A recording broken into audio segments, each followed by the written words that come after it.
what time it is. Oh yeah. Let's just talk. We're gonna talk. We're gonna talk. Oh yeah. It's time to talk. Yeah. Hello and welcome to Let's Just Talk, and already it's the first time I've done this and it has actually messed up. So I don't know if you want to do all the intros while I just sort out your screen because Oh God. Hello and welcome to Let's Just Talk. You are joined here with me, Luke, and Stacey. Look, he's getting really big now. Sorry, Yeah, I don't know sorry why this about the happened because we technical did try and difficulties. sort this just beforehand. There's a reason why things are a little messed up, which I'm sure we'll get into at some point. Hey, there we go. And then my screens. Oh my gosh, I did not do this right at all, did I? Who needs things to work properly? I just noticed your Just camera's a have bit. awkward silence. Yeah, it's fine. Don't worry. Yeah, about it's alright. Don't worry about it. Don't. Shh. It never happened. Fade to black. Fade to black. There we go. Sorted. Right. Hello and welcome. Right. Yes, and hello, Shammers. Welcome to the stream. Thank you, Huel, for Hello, the... Summers. Yeah, sorry. Thank you, Huel, for the host and everything. It's now working, and we Yes. should be fine for the rest of the stream. Welcome to Let's Just Talk. So, usually on a show we have 3 guests. I have no problem saying that our guest this week was meant to be Squiddy.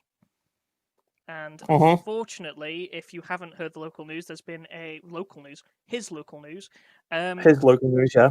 There's been a tropical storm in America. Mm-hmm. And because of that, he currently has no electricity till the 11th of August. And Hate to see it. that alone is just a scary thought to me. I don't know what I'd do, because you can't even charge your phone, so after like a day, that's it. You're like, nope, got no go phone, got nothing. You'll have to momentarily sort of just go back to caveman period where you start like setting things on fire and just Yeah, well, I was just thinking try and that, keep how does he warm. cook? Like, you can't use a hob or a stove or something, can he? So you'd have to like, I don't know, just set a fire in his house and just like roast marshmallows over it. Like, I guess you could use like a camping oven or something like a camping cooker. my mic is low. Hello. Do you know what? This is the first time this has really messed up for us. This is wonderful. I like how the fact that you literally. I'm not even kidding. Before the stream, I don't know literally just before we were streaming, we usually like we sort out our stuff like half an hour prior to when we start streaming, just so we can get stuff sorted out and make sure that everything's all sorted out, bug free and whatnot. About 15 minutes before we started, Stacey was like, "You know what? I've not actually messed up so far," and we were both like, "So far, so far." According to this, like it's on max volume, so my God, I'm going to turn Luke down. I just recommend everybody turns their volume up. That's all I can think of doing. Then hopefully we'll be level. This is great. Seems quieter than well, to be fair, Mark, in Balance out now. all fairness, I'm always louder than Stace anyway. Yeah, but it's never been this bad. I don't think. But I'm looking at my little like volume bar. It's not doing much at all. I'm talking louder than I should right now. This is weird. You're loud for me. That's the weird thing. Like, you're loud for me anyway. So like, hopefully we can carry on regardless. Do you know what? I'm going to start looking around in settings. While I'm doing that, here's the news clip for today's topic, guys. Enjoy. A major emergency situation unfolding right now in Beirut's port area. Just a short while ago, there was a massive explosion and fire. The pictures from the scene are just unreal. They said that there may have been a problem at a fireworks factory, although those reports have not been confirmed. However, in video from the scene, you can see small explosions, small lights flickering in the main plume of smoke, and then a massive shockwave, a reverberation rises from the location. Officials in Beirut saying that this area has been devastated. The damage extends for several kilometers past the initial site. At this point, reports from the scene are limited just because of the huge scope of this emergency situation. Obviously, people are challenged getting close to the area to find out exactly what happened. Now, at this point in time, we don't know if this is just an industrial accident, a horrible industrial accident, or if there was something more. Crystal Gamanson, Global News, London.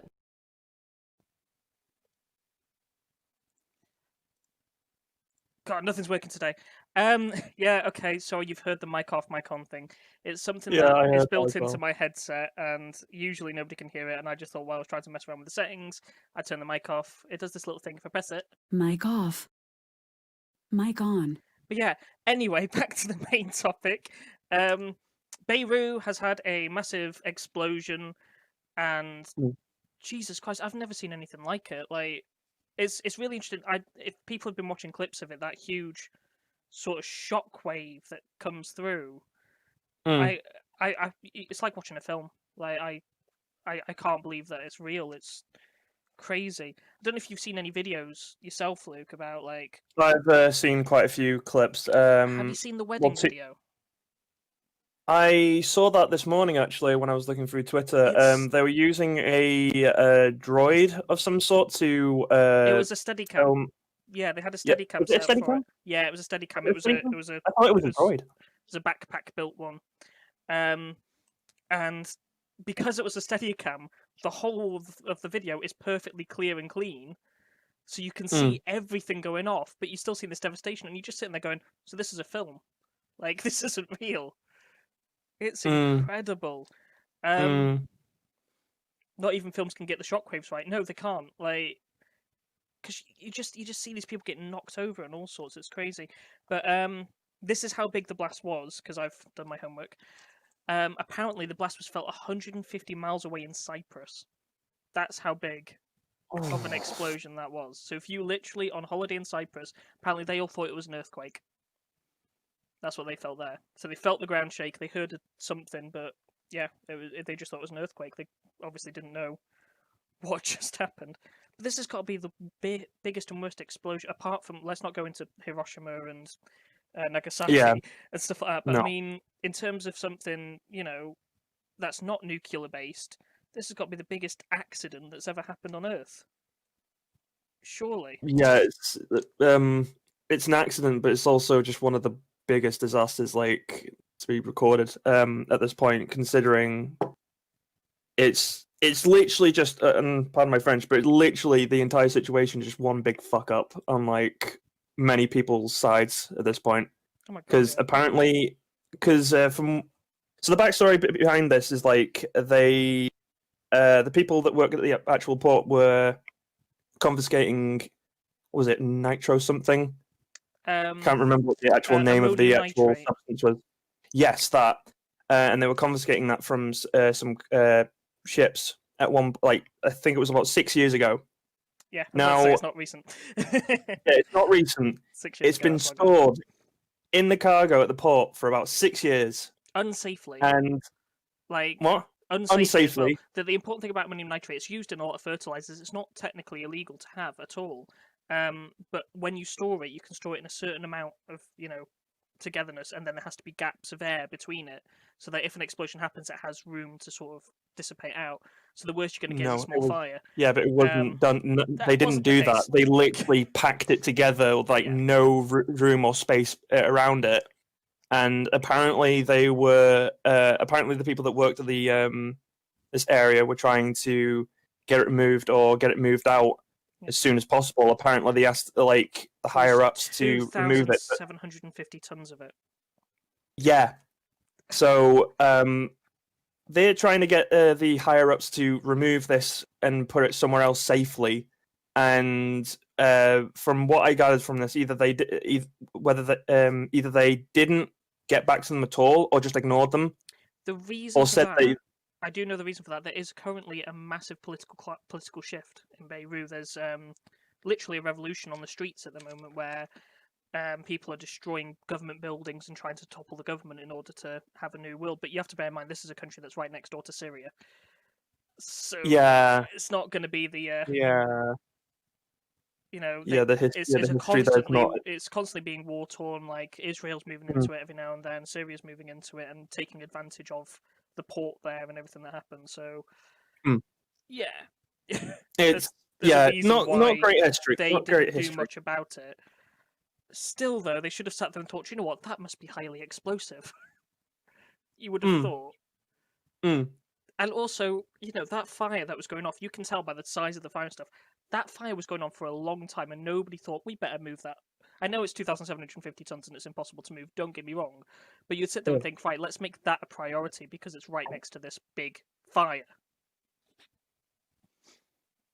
You would have thought. But here's the thing. Apparently, the fumes that it gives off are very toxic as well, and you can see in most of these videos that like That's ammonium, of course. a lot of these folks are just going around towards where the site was after when they put the fire out, and they're still just roaming around taking videos in it, and you're thinking to yourself, what the hell are you guys doing? It's because we're in the world of technology. Everybody's got one of these things, haven't they? So they're just walking Yeah, around I the know, place but recording. the area is probably still filled with like toxic without a gases doubt. from the even after the explosion. It'll probably still linger for quite some time, even after when the fire's been put out.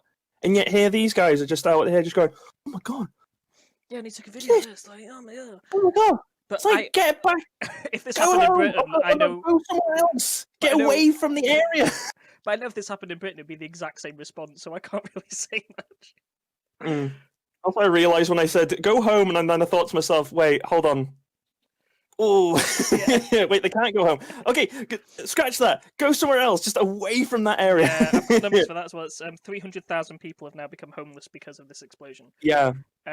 What's been interesting crazy. is a lot of people similar. We've seen it in loads of different disasters, even smaller ones like the Manchester bombings.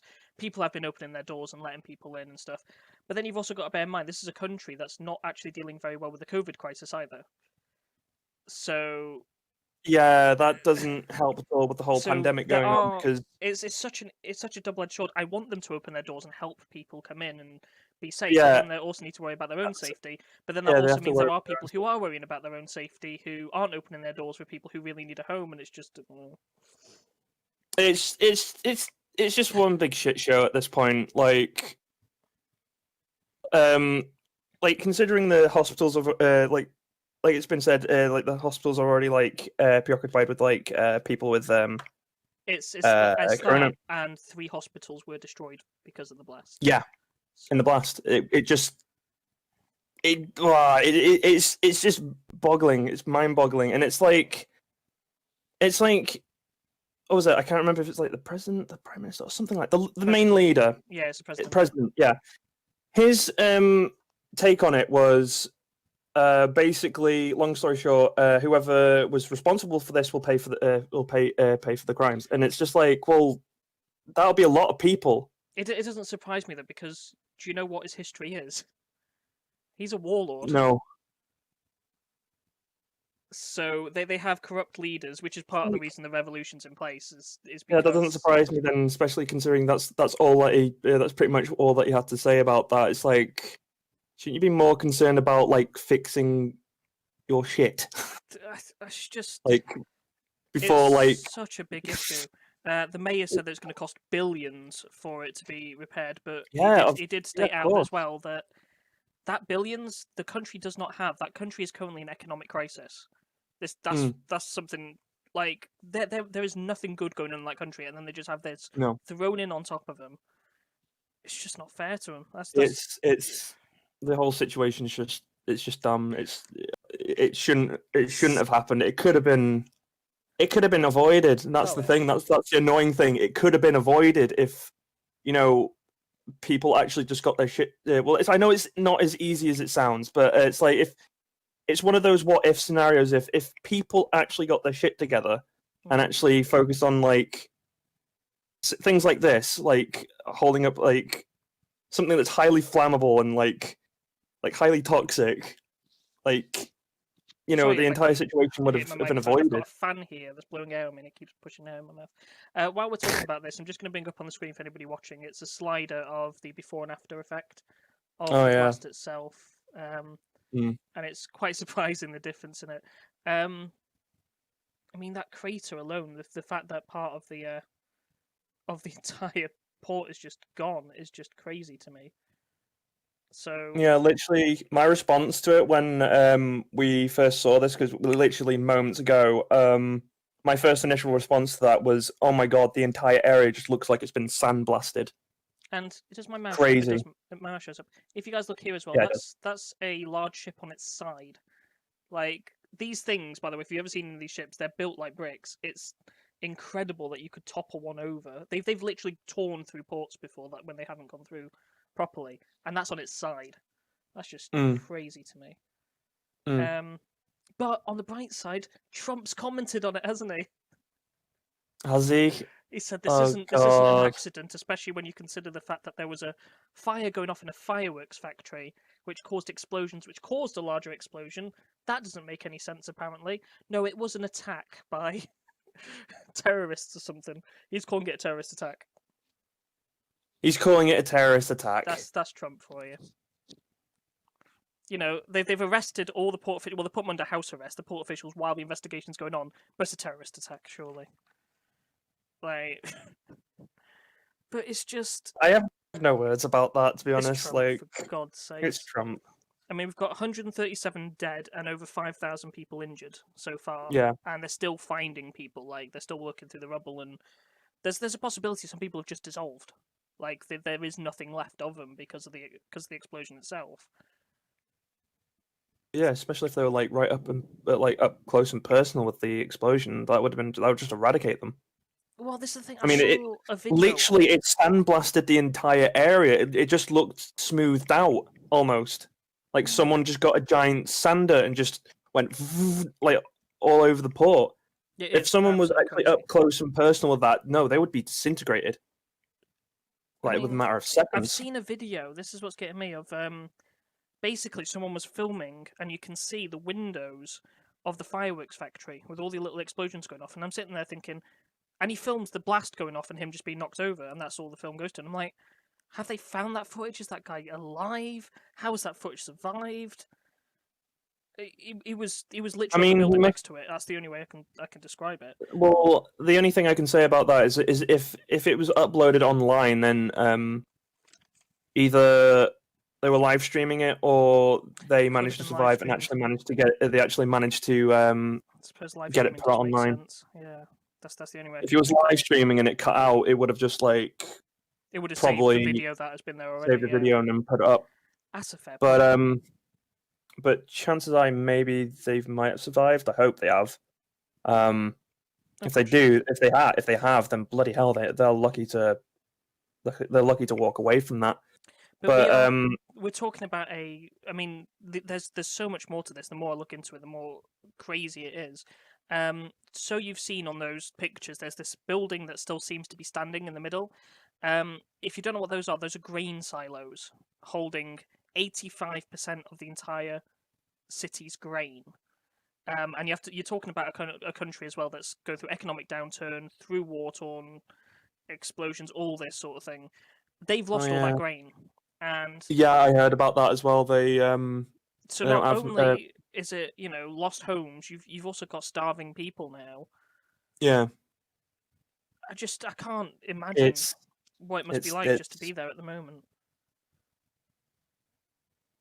Oh, it's one of those things where you can't imagine it happening to yourself, but it's at the same time it's like you can't help but I don't know if this is for anyone else, but you can't help but think I'm just glad I'm not in that situation because I don't know how I would cope with that. And personally, I don't know how I would cope with that. I think I would have a proper panic attack about it, and I wouldn't be able to move at that point, especially considering like so many crazy things are going off at once. People running around panicking. Yeah, I mean, I'm looking at some pictures now on the screen, and there's a ship that's literally been thrown out of the water there. Like Jesus Christ, it's crazy, and the fact that this has happened at all in our lifetime, like especially when it's something that I don't think, even though Trump does think, isn't a targeted attack. It's just an accident that's been stupidly. It shouldn't have happened. It really shouldn't have. It just happened at the wrong time. You're a port. You're bringing in materials. Fireworks are something you would bring in, and fireworks fires happen all the time. I've seen so many of them before, and it's usually fairly devastating for that one building, but it can be fairly contained. You lose a bunch of fireworks, and everybody goes, "Ooh, look at that!" every now and then. It's the grand scheme of things. It's never usually that bad, and it's only 1 or 2 people who get hurt. Yeah. So then they must sit there and think, right, we're importing fireworks which are known to be combustible. That's the point of them. That's why they exist. Mm-hmm. And we have this 2,750 tons of highly explosive material. I know, let's put it in the building next to that. It's just, it doesn't make any sense why somebody would think that's a good idea at all. I mean, I don't know what started the fire. That's another thing that I'm still unsure about. I don't know, because I don't know if it was a sunny day on that day, or if it was just like really warm or whatever. I mean, I guess with fireworks, that could be something that would. It could be heat done, or someone had like a lit cigarette and just thrown it in the wrong place, which would not surprise me if that actually happened, because again, literally, this entire thing is just written with no common sense like whatsoever. So if that were actually, you know, if that happened, yeah, it might actually really badly affect someone's life. You know, if someone threw a lit cigarette into a pile of fireworks and the fireworks went off, yeah, it affects the person who sold the fireworks, maybe the port authority who need to repair the building. It affects a lot of people's lives. But it's not a massive explosion that's going to take out half a bloody city. Right? No. You know, it's just crazy. The explosion itself was the equivalent of a 3.3 magnitude earthquake. Blew out the windows of the Beirut International Airport passenger terminal 5 miles away from the port. It's just I actually heard a story that was to do with this woman, and she went and and tried to rescue her husband, who happened to be like outside at the time or something like that. Basically, long story short, when the explosion went off, she got thrown across her bedroom. After when she went to go look for her husband, she found him like out on the floor, and literally part of a wall and part of a window is literally just on top of his body, and he's bleeding out like heavily. They just about managed to get him to the hospital, but they couldn't actually. So that's what I was about to say. I'd be amazed if an ambulance could turn up, because there's no way the ambulance would be able to get through the street, let alone the amount of calls they must be getting in at the time. Yeah, I think she managed to get some stranger's attention to give her a lift, give her and her husband a lift to the nearby hospital, and basically it got to the point where it was so packed they had to actually ask her to leave because it was so packed, but she didn't want to leave. So it literally resolved into her hiding in one of the cupboards nearby the actual just so she could be nearby the patient room, just so she could be there for him. I mean, that's been a heartbreak with COVID as well. I mean, I know it's coming sort of off topic, but the fact that people who are seriously ill with COVID and are circling the drain, and they can't even have their family there to hold their hand or anything, that's a scary thought alone. If I had to go through that, just not having somebody there to comfort me in those last few moments would be terrifying. And then of course that has to be the case in that hospital, because in the several hospitals that are probably taking all these people in, because you're talking about 3 hospitals that have been destroyed, and any surviving patients, staff or anything that were there would have had to go to other hospitals as well. And you've got the entire area that's gone with it. There's a mosque that went. I don't know if the mosque was, yes, I've seen a video of it. The mosque was doing a service at the time as well, so whoever was at the mosque also had to go there. You're talking congregations of people that are having to go there along with everybody else that was affected by the blast. I mean, it says over 5,000 people injured. They just don't have a number for it, because I'm guessing they're still probably looking for people. Well, that, and they're at the point where they just go, why are we counting? Let's just say this is it and just move on with it, because there's no point counting at that point. I don't think. I think it's just worth focusing on one person at a time and just trying your best.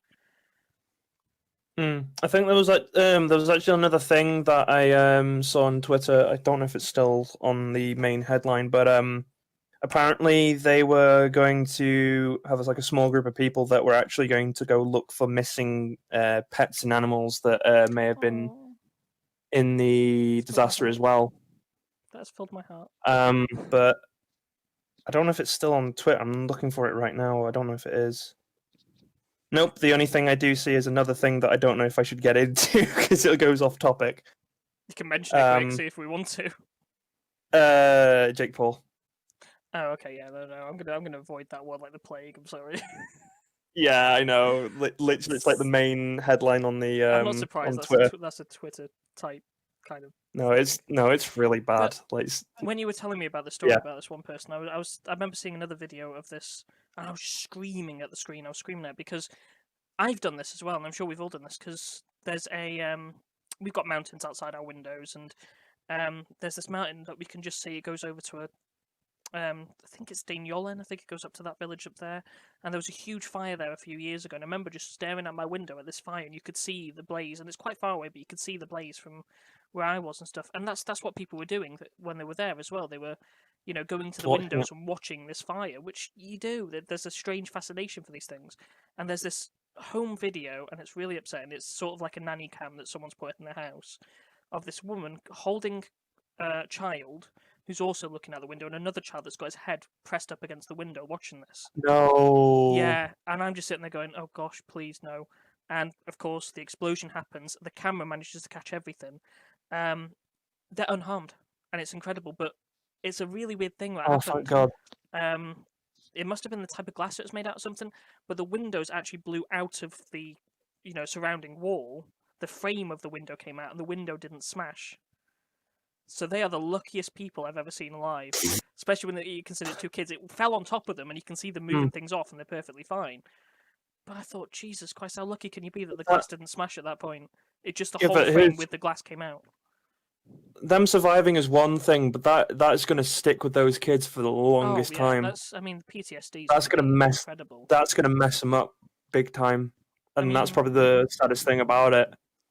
I mean, talking of PTSD, I mean, I know somebody who does suffer from it. A friend of mine who was actually at the Manchester bombing, and Yeah. the difference Yeah, I remember you telling me that. is so strange because although at the time he couldn't associate the bang that he heard with an explosion because he was inside the arena, he wasn't harmed, but he left through the reception and saw things he shouldn't.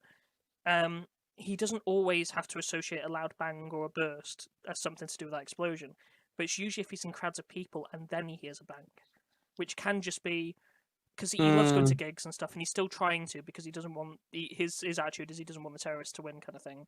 But he will be in a group of people, go into a concert or something, and then someone will test the drum by hitting the drum thing, and he will just duck and cover, just instinctively. And can you imagine? That's the effect of somebody who didn't see the explosion, only saw the aftermath of the explosion. These are people who actually felt and knew what was coming towards them at that time.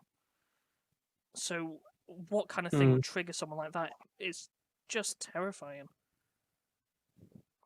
Wow, I can't imagine. I can't. Yeah, I can't. The thing is, I wouldn't be able to imagine it really because I don't really want to.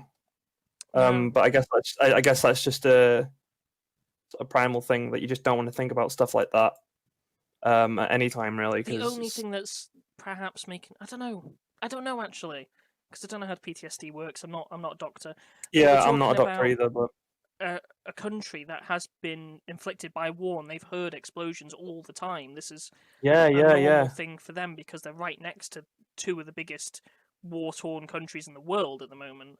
And those sort of battles and stuff do lead into parts of Beirut as well.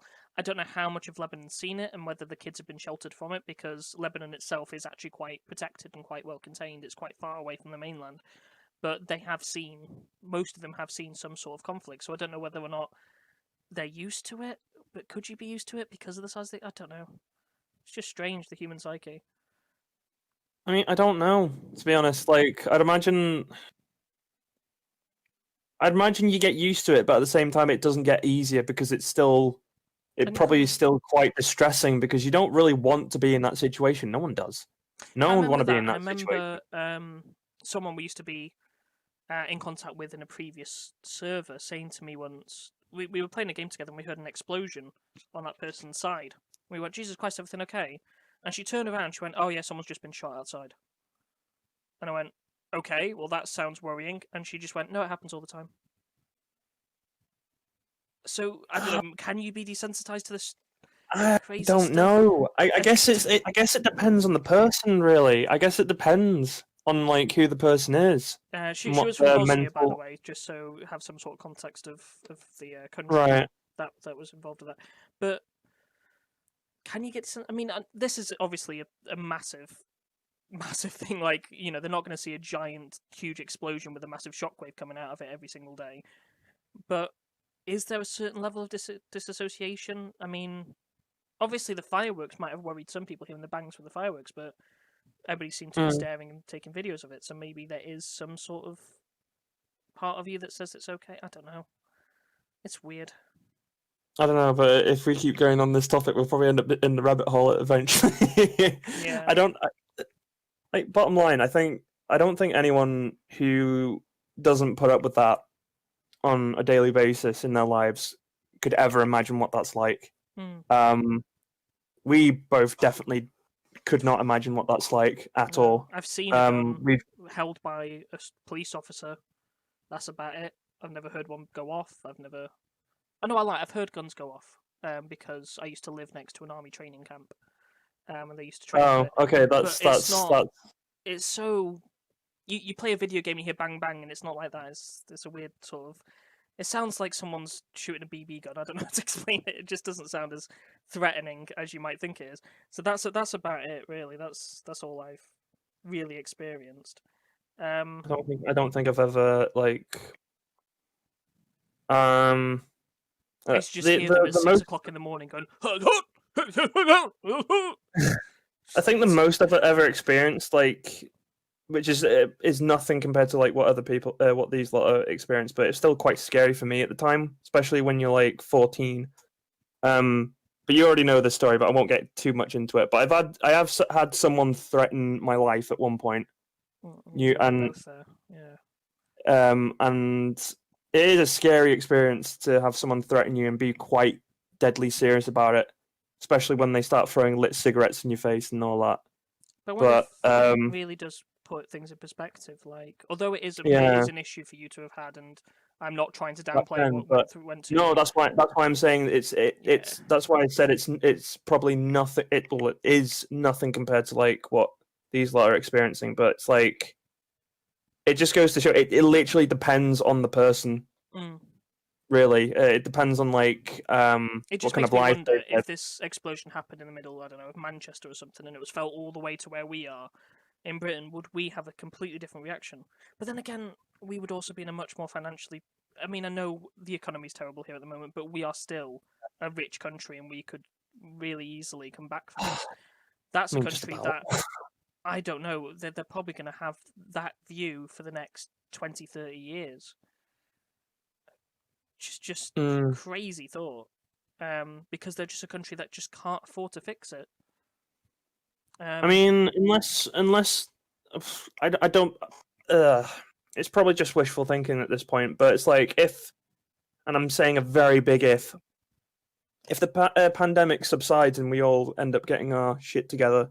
Maybe there could be a chance that like other countries could start chipping in and helping them out. It's just what Hughes just said. He said situations like this is what foreign aid was made for. The issue is this incident has happened during a global economic crisis, because every country's feeling the strain right now, apart from America, I suppose, because they don't think that COVID exists. Well, I mean, there's some folk that know that it exists, and then there's just other folk that their attitude. But it's. But like South England. Anyway. Yeah, so I mean, I know that charities have had less donations than they've ever had because more people are holding on to money, not to mention the fact that a lot of us are now out of work or we're struggling to get work or on a furlough scheme where we're having less pay every month. So being able to sit there and go, gosh, Beirut's going through a bad time, let me send them a tenner, isn't as possible as it once was. Now you just go, oh, it's going bad, can I do a petition? And how much is that petition really going to help? Because you're talking about a government who's still trying to watch the penny at the moment. So It's a double-edged sword whether or not they can get the level of foreign aid they would have had if the COVID situation wasn't ongoing at the moment. Makes you It's a thing. think. It is a thing. It is a thing to think about, but that's why I'm saying if, and a very big if. But I'd imagine if this whole situation subsides, that everyone will probably be like, okay, now let's sort this out, and probably all chip in. That was the Carl Pilkington way. I don't know if you ever heard him talking about how charity should work. It's ridiculous. He said you should choose one charity, and everyone should put all the money into that one charity until that charity's solved. So, hey guys, let's end world hunger. Sort world hunger, then go move on to the next one. So that's. I mean, that's why. That's why I said it's wishful. It's Very just wishful like thinking. wishful thinking, but it's like. I honestly don't think they're Like, going to what come we- back from this anytime soon. I think they're going to just have to No, cut the it's losses. They're going to have a large amount of people who are homeless, probably for the rest of It's their going lives. to be a long while. It's going to be a long while until stuff gets sorted out, which is a very big shame. It's just fucked. You are talking of a capital city as well. It's not like it's a small area. No, I know, you I know. That makes it just. Oh, it's know. oh, I can't even give words to like how bad it is. Without saying it's just fucked. I know. Because that's literally just all it is at this point. Like it was already, like we said at the beginning of the stream, it was already bad before then, and now it's just gotten worse. So And I just don't know what foreign aid's going to be able to do at this point because everybody's struggling. Every country is struggling at the moment. Oh, 2020's been a fun year, hasn't it? Oh yeah, I know. It's been fun. I love it. Like the list of things that have just happened this year just get bigger and bigger and bigger. It's like I was saying to someone the other day, like, you know, I'm sick and tired of everybody every single year sitting there going, well, this year's the worst year we've ever had every single year. And everybody also saying 2016 was the worst year ever because all these celebrities died. People die, move on. That sounds really harsh for me to say. But at the same time, it was one of those things where it was like, but all I'm it was gonna say kind of. is, if some arsehole next year tells us that next year is worse than this year, I swear to God, No sure, I'm gonna one beat you up. will be able to say. Okay, I'm not saying no one, but a lot of people won't be able to say that next year is going to be worse than this year. I think anything from here can either get worse or better, but it's probably going to get a little bit worse. Jesus. But at the same time, I feel like the way that we are, it was a lot worse at the start of the year because it just exploded. Yeah. And then all of us, we just didn't know what to do. We were just like, wait, what's happening? We were most of us were oblivious I to remember this. being terrified of the Australian wildfires, and then bloody COVID comes out of nowhere, and I'm just like, what? Yeah, no, I was as well. I thought that was going to be the Australia. defining moment of the year, because I remember speaking to Kitaki, who's a streamer. I talk to her every now and then. She's lovely. I remember asking her where she's at, and she said even from her house, which was nowhere near the affected area, she could see the smoke billowing. You know, and just thinking how terrifying that must have been. She'd only just moved house, so I know. she just sorted it out properly. I remember having one friend who, or two friends basically said at some point that literally, and it got to the point where, considering it was going on for so long, it got to the point where they sort of just treated it like the norm, almost, which is really bad. Yeah, it's a weird way to think of it. Where basically it was foggy, but that wasn't fog. It was smoke, and they just had to put up with it for a little bit. But fortunately enough, they were nowhere near the fires. But still, it was so bad to the point where it's a other weird areas thought to just think had something smoke like everywhere. that could be normal. But now we're in a new normal. I feel as well with the whole COVID situation. Yeah, it's got to the point where, considering I've gone back to work, literally the first shift that I did, my manager was pretty much explaining that these days has pretty much got to the point where it's the new norm. And I started to see it a little bit because I was so worried going back to work, especially considering the pandemic is still going on. You And just have to get on with it regardless. That's all you can do. I just did. I like suddenly I adjusted it quite quickly. I mean, I still got annoyed. I still got annoyed at the fact that I had to be very cautious of me touching my face. I know I just did it then, but I'm You're at in home your right now, home, and yeah, you've not gone into contact with anybody else, so yeah, I get it. yeah, nobody else, Other and than your I family. wash my hands. I wash my hands so often. If you ask my parents, they would probably tell you like I don't think there's ever a point where we don't see him wash his hands. I mean, I don't in my own home. I haven't. I mean, I've washed my hands today. Don't get me wrong. This morning and Yeah. when I'm getting ready and stuff. But I mean, I haven't washed them in the vein I would wash them if I went out to work, where I'm thinking, right, now's my time to do it. So I have bloody sanitizer. It's a little sanitizer spray they put a couple of them on the tills where I work. And like between every customer, if I can, or every other customer at least, I spray my hands and do it. My God, my hands are so crinkly and horrible by the end of the day. It's ugh. It can't be good for my skin. I'm just gonna pump it up full of bloody moisturizer. That's all I can bloody do.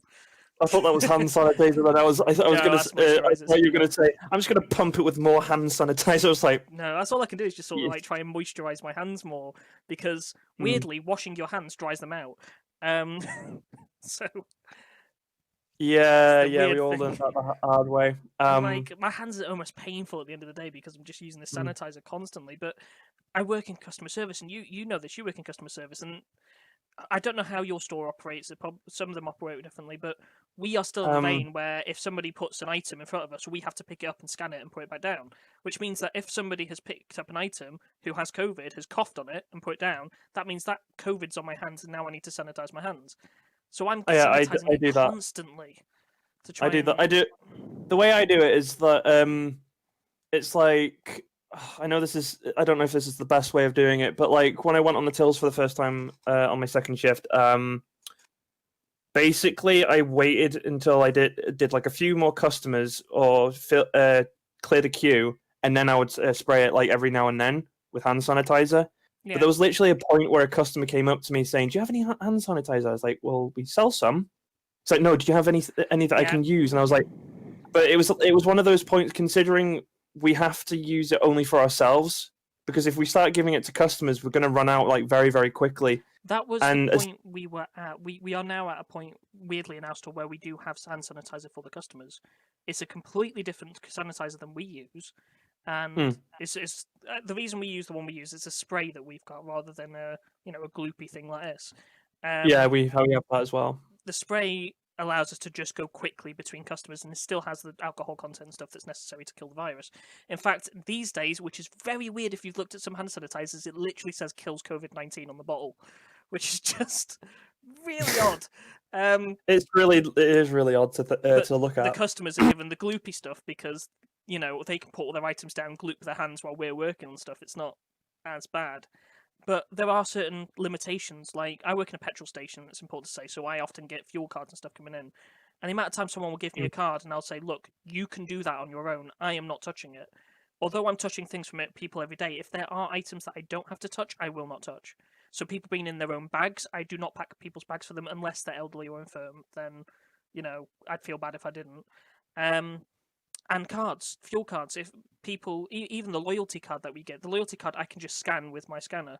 Like, if someone passes it over to me, I'm like, no, turn it around, I will scan it. Like, I just refuse to touch anything I don't have to touch. Yeah, the thing is, I can't avoid that, especially considering I work at a co-op, because we do have a scanner to like scan their like club cards, not club cards, their co-op cards. I keep thinking of Tesco, and also they keep calling them club cards. But anyway, we do have a scanner that that people used to use and just do it, but they have to put the card up close and personal with it, and that's the annoying thing. Right. So,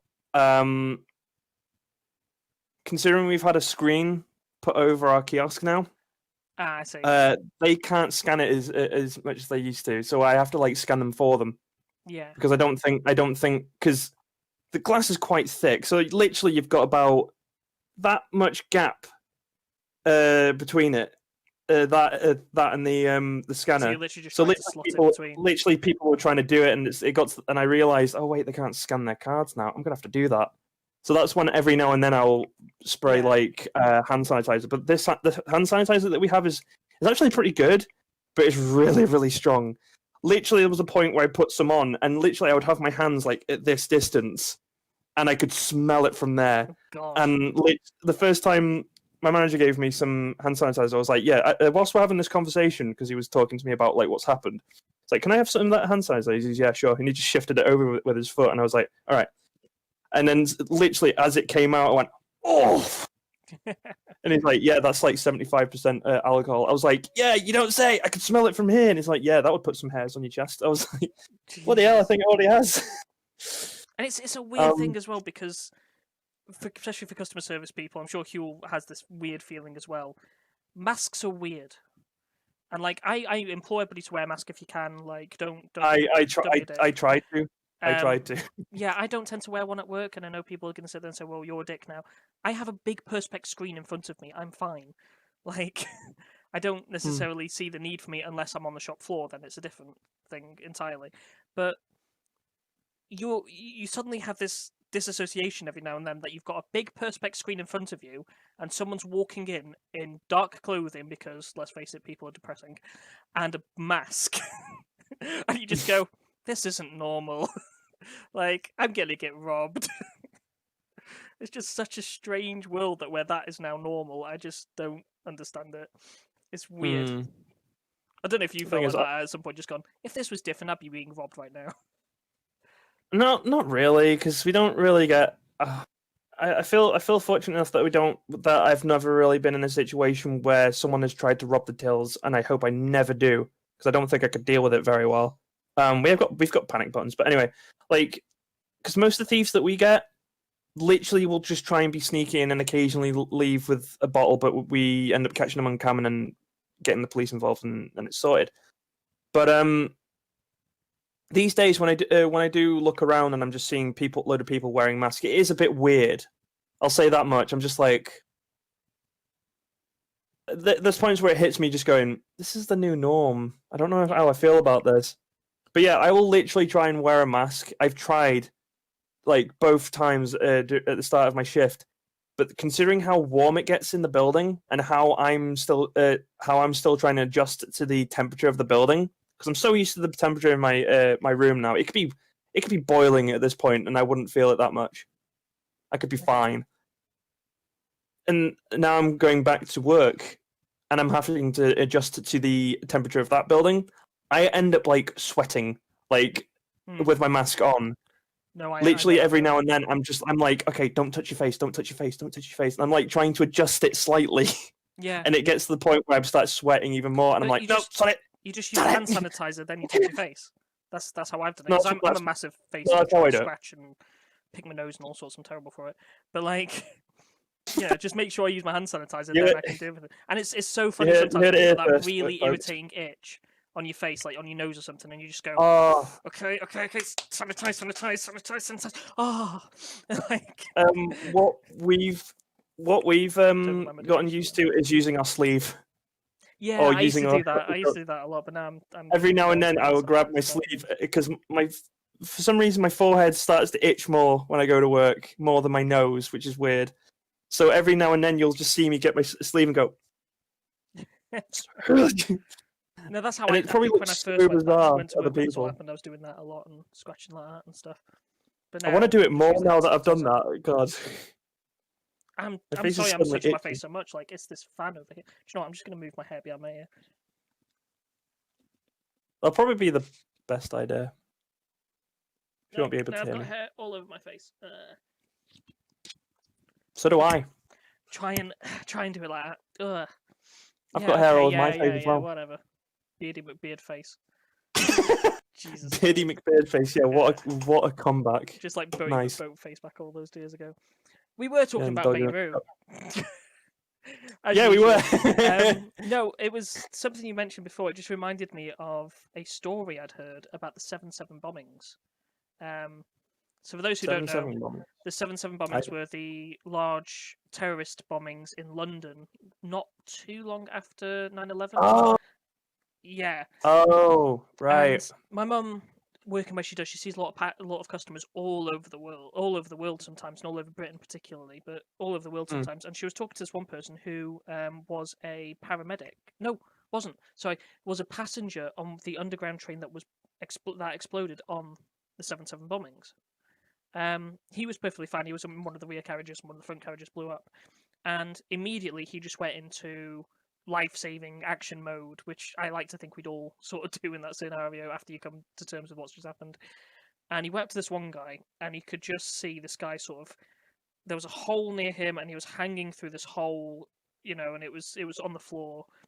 And he just went up to this one guy, and this guy goes, "Oh, I can't feel my legs. I'm like really bad." And he goes, "No worries." And he tries to get him out, and he can't get him out. And he goes, "Look, I'll tell you what. I'm just going to go underneath the train, see if I can see where you're poking out, and see if I can see whatever it is to move out of the play."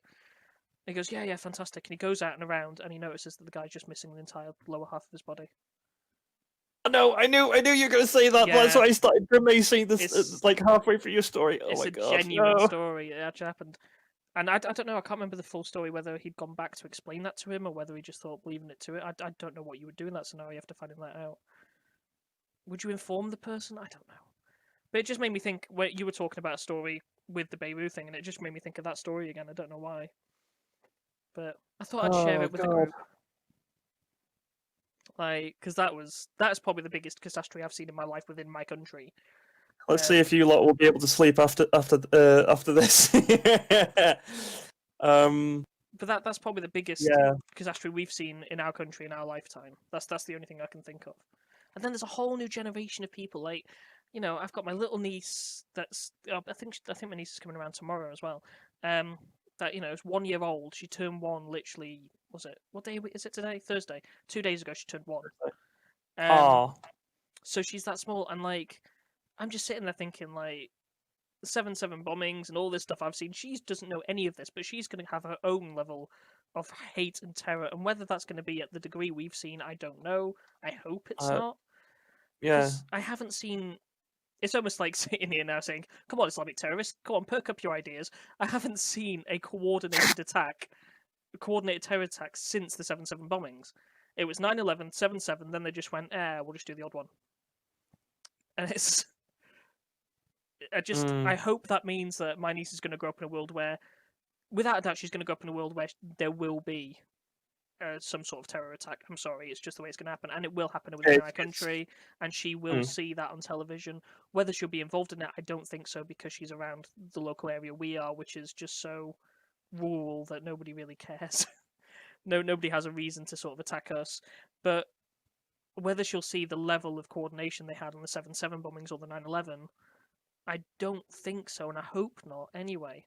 But then I can talk that about my parents' generation, and my parents saw the Irish bombings, during the Protestant and Catholic battles there. So I don't know. She might see something even worse than we see. I mean, at the end of the day, she might see the end of the world thanks to global warming, for all I know. Half the city's going underwater. You just hope that nobody's going to see the things that we've seen in our lifetime, I suppose. Yay! We've just gone from mind scarring to like bummed out now in a matter of seconds. Thought. I mean, it is just a thought, and I have another true story that happened to me talking about terrorist attacks. I wasn't in one, don't worry, but there was a possibility I was going to be. It was weird. Nothing happened. It was shortly after the Manchester Arena bombings. I had an appointment at Manchester Hospital, Manchester Royal Infirmary. Oh, I remember you telling me the story, actually. Yeah, continue. And I got into an Uber with my friend at the time, Hannah, and we took it down to the hospital. And we'd set the Uber. Basically, the hospital's a large campus, and if we told them to drop us off at the hospital itself, we'd have to walk about 15 minutes to the other side of the campus where the building I need to go to was. So we literally just did an Uber to a specific road, which is the road that's right next to that building. So we'd gone past the hospital and stuff, and as we did, the police presence started picking up. And we were barely noticing it because we were talking in the car and stuff, but you did notice the odd police car and stuff like this. And eventually, we look out the front of the Uber, and a few cars in front, there's a police officer putting his hand up, stopping people. And the Uber driver's sitting there going, I don't know, you guys okay getting off here? And I'll say this is a completed journey. And we were like, yeah, that's fine, it's not too much of a walk. So we get out and we walk into the building, and we have the receptionist sitting there just looking so confused and befuddled and stuff, and asking, people what she should do. And because this whole incident only just occurred. And eventually we're seen by the receptionist. She gives me a form to fill out. I'm sat down with the form, and she turns around to us while I'm filling out this form, and she says, I just need to let you know there may be a possibility you'll be asked to evacuate the building today. Hmm. And we were like, why? And they went, we don't know. We just know there's a lot of police around, and that's what we've been told. It didn't happen. We were in there for about 4 hours. It took me to be seen, but it was an appointment I really needed, and I'm happy I had. And we came out of the hospital, waiting for another Uber to arrive, and we went up to this police officer, who was in the street, and we just said, "What's going on?" And they said, "We can talk about it because it's been in the local media now. The Manchester Arena bombings. The person's car is actually parked in the hospital car park, and inside it is explosive material that has not been formed into a bomb but could be turned into one. So Yeah, they I had remember. to carefully move that all out. Nothing happened. We were fine, but being in the middle of that alone, you were just sitting there like going, okay, this is actually happening. What? I could just imagine how much the police would be feeling at that point. They'd be shitting themselves. Oh, I Probably. mean, that officer in the street we went to talk to was chill. Like, Oh, was just, he? yeah, he was just sort of like, it's just another day in the office. Like, he was great fun, he was. I'd be shitting myself if that were me. I'd be I shitting don't know. myself. He was just fine with it. I mean, looking back at it now, I can look back and laugh because it was just such an overbuild of a scenario that really wasn't anything. But it was just such a weird situation to be in, and I think that's my closest sort of connection to bombings. Weirdly, a week afterwards was the London Bridge attack, and I happened to be going to London the next day. So I saw just a lot of police officers in the underground and stuff holding guns and stuff. It wasn't anything big, but it was just weird that it seemed to have been following me for a bit. Mm. It was strange, but You just lucky nothing actually happened to you. yeah. But while we were there, just we did go to Manchester Arena and saw the tape over the arena, which was just weird to see. And we met up with the homeless guy. Funnily enough, we actually had a conversation with him, who held a dying woman in his arms. Oh. Yeah, we actually met up with him. Turns out he wasn't a nice guy, and we only found out a week afterwards. He was robbing the people who'd been injured. What the? Yeah, we've got a picture with him somewhere. I think Hannah has it on her thing, but it's not like I'm going to get anything from Hannah recently. Oh yeah, no. But yeah, she took a picture with him, and we gave him a bit of money, and I think we gave him a coffee as well as a thank you. But yeah, apparently he was just robbing people while they were coming out of the. How did you prison. find that out? It was. How did you find that out? Paper. It was in. I'll see if I can find the news article now. Bloody hell! Homeless man. I like how we've gone from what we were talking about before to Yeah, there he is. to COVID to That is literally him. I remember him like so distinctively. Homeless man who is hailed as hero admits Manchester bombing thefts. Chris Parker, 33, admits stealing purse belonging to seriously injured woman whose granddaughter died in attack. So, and that's him. I can tell by his face that is the person I took a picture with. Like, small world. It was just so strange. And I remember we were going there and it was just the atmosphere. Manchester is such a vibrant city. If anybody has been to Manchester and actually met the people and spoken to them, I recommend going there. It's such a vibrant city and everyone is so happy and welcoming. Obviously not everybody's got their thing, but you know what I mean, generally. I remember just going down there and they were having protests against Tommy Robinson. Coming to because he wanted to get rid of mosques in Manchester or something like that. And I just went up to this person saying, "What's this about?" And she went, "Oh, well, nice to meet you and stuff." And she was getting this whole thing about it, and she was so happy and lovely to see me, even though they're in the middle of this protest. That's the city it was, and just being in Manchester that week when I was there, it was just different. People were scared to talk to each other. People weren't getting close anymore, and it was a really, really weird dynamic for Manchester. I feel wrong for Hannah because it was her first time in Manchester. She said she loved it, but it was clear it wasn't the same place. And I remember going into Lush because every time I go to a city, by the way, there's no Lush near us. I have to go to a Lush. It's a bath bomb and shower gel store, but they smell amazing. You can smell Lush from a mile away. You know there's a Lush nearby because you go, "It's here." Like I remember going in there and just saying, like, we just went to see the arena. I knew someone who was in the arena to this person, and I remember her turning around to me and saying, "Yeah, my friend lost a life there a week ago." And I'm like, "What are you doing in work? Fuck me!" Like it was just so different. Yeah, that was Manchester. That was an interesting conversation. That took a spiral. Shall we get into something that's a bit more fun topic-wise? Because I feel like we are dragging this thing down.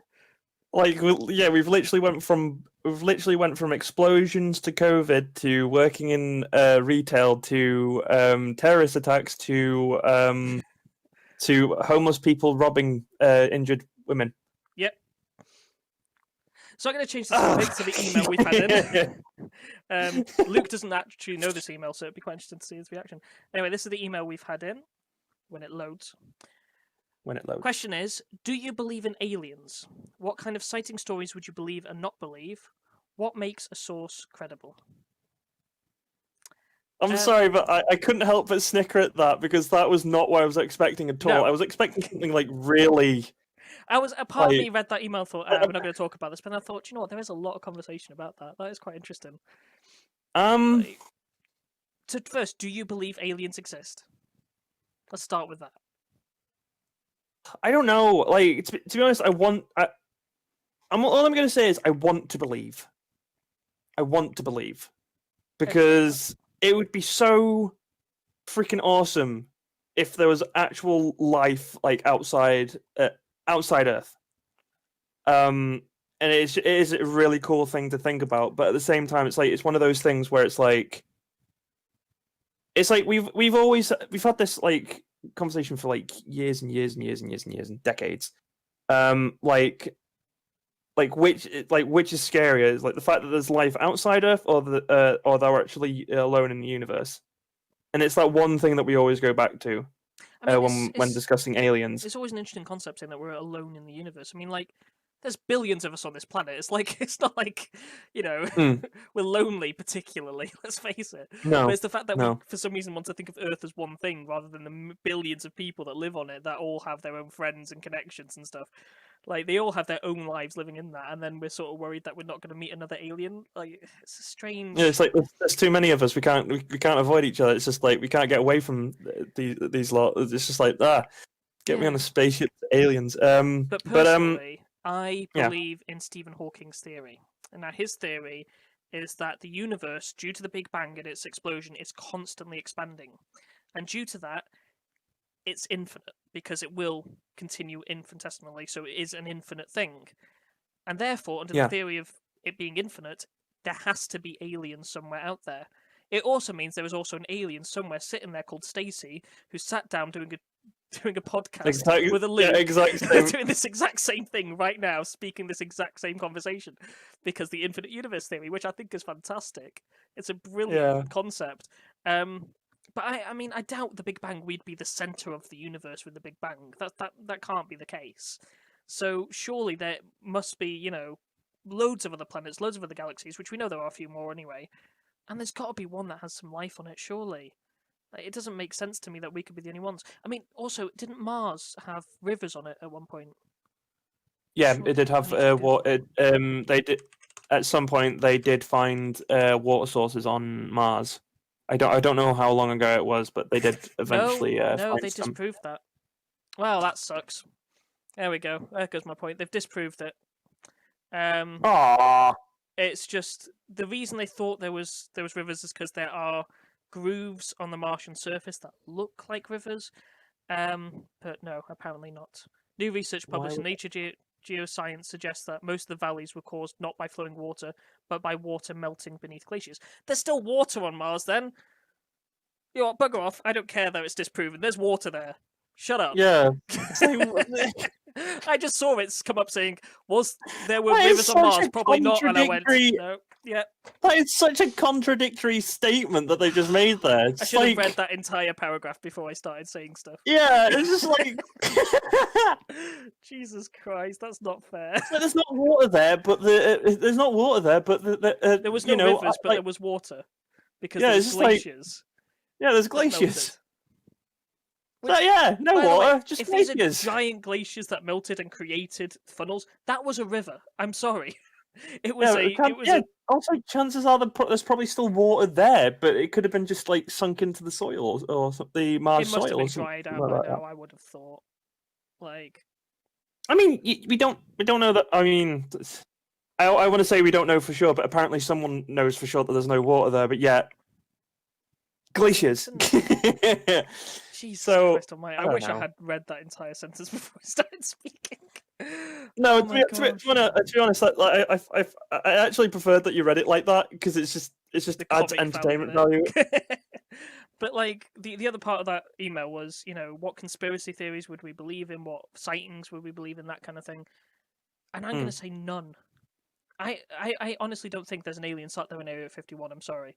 The reason it's so private is because, and this is proven, they invent aircraft and weapons for the US military. Now, the reason it has to be so private is because they don't want the enemies having that, which I fully understand and appreciate.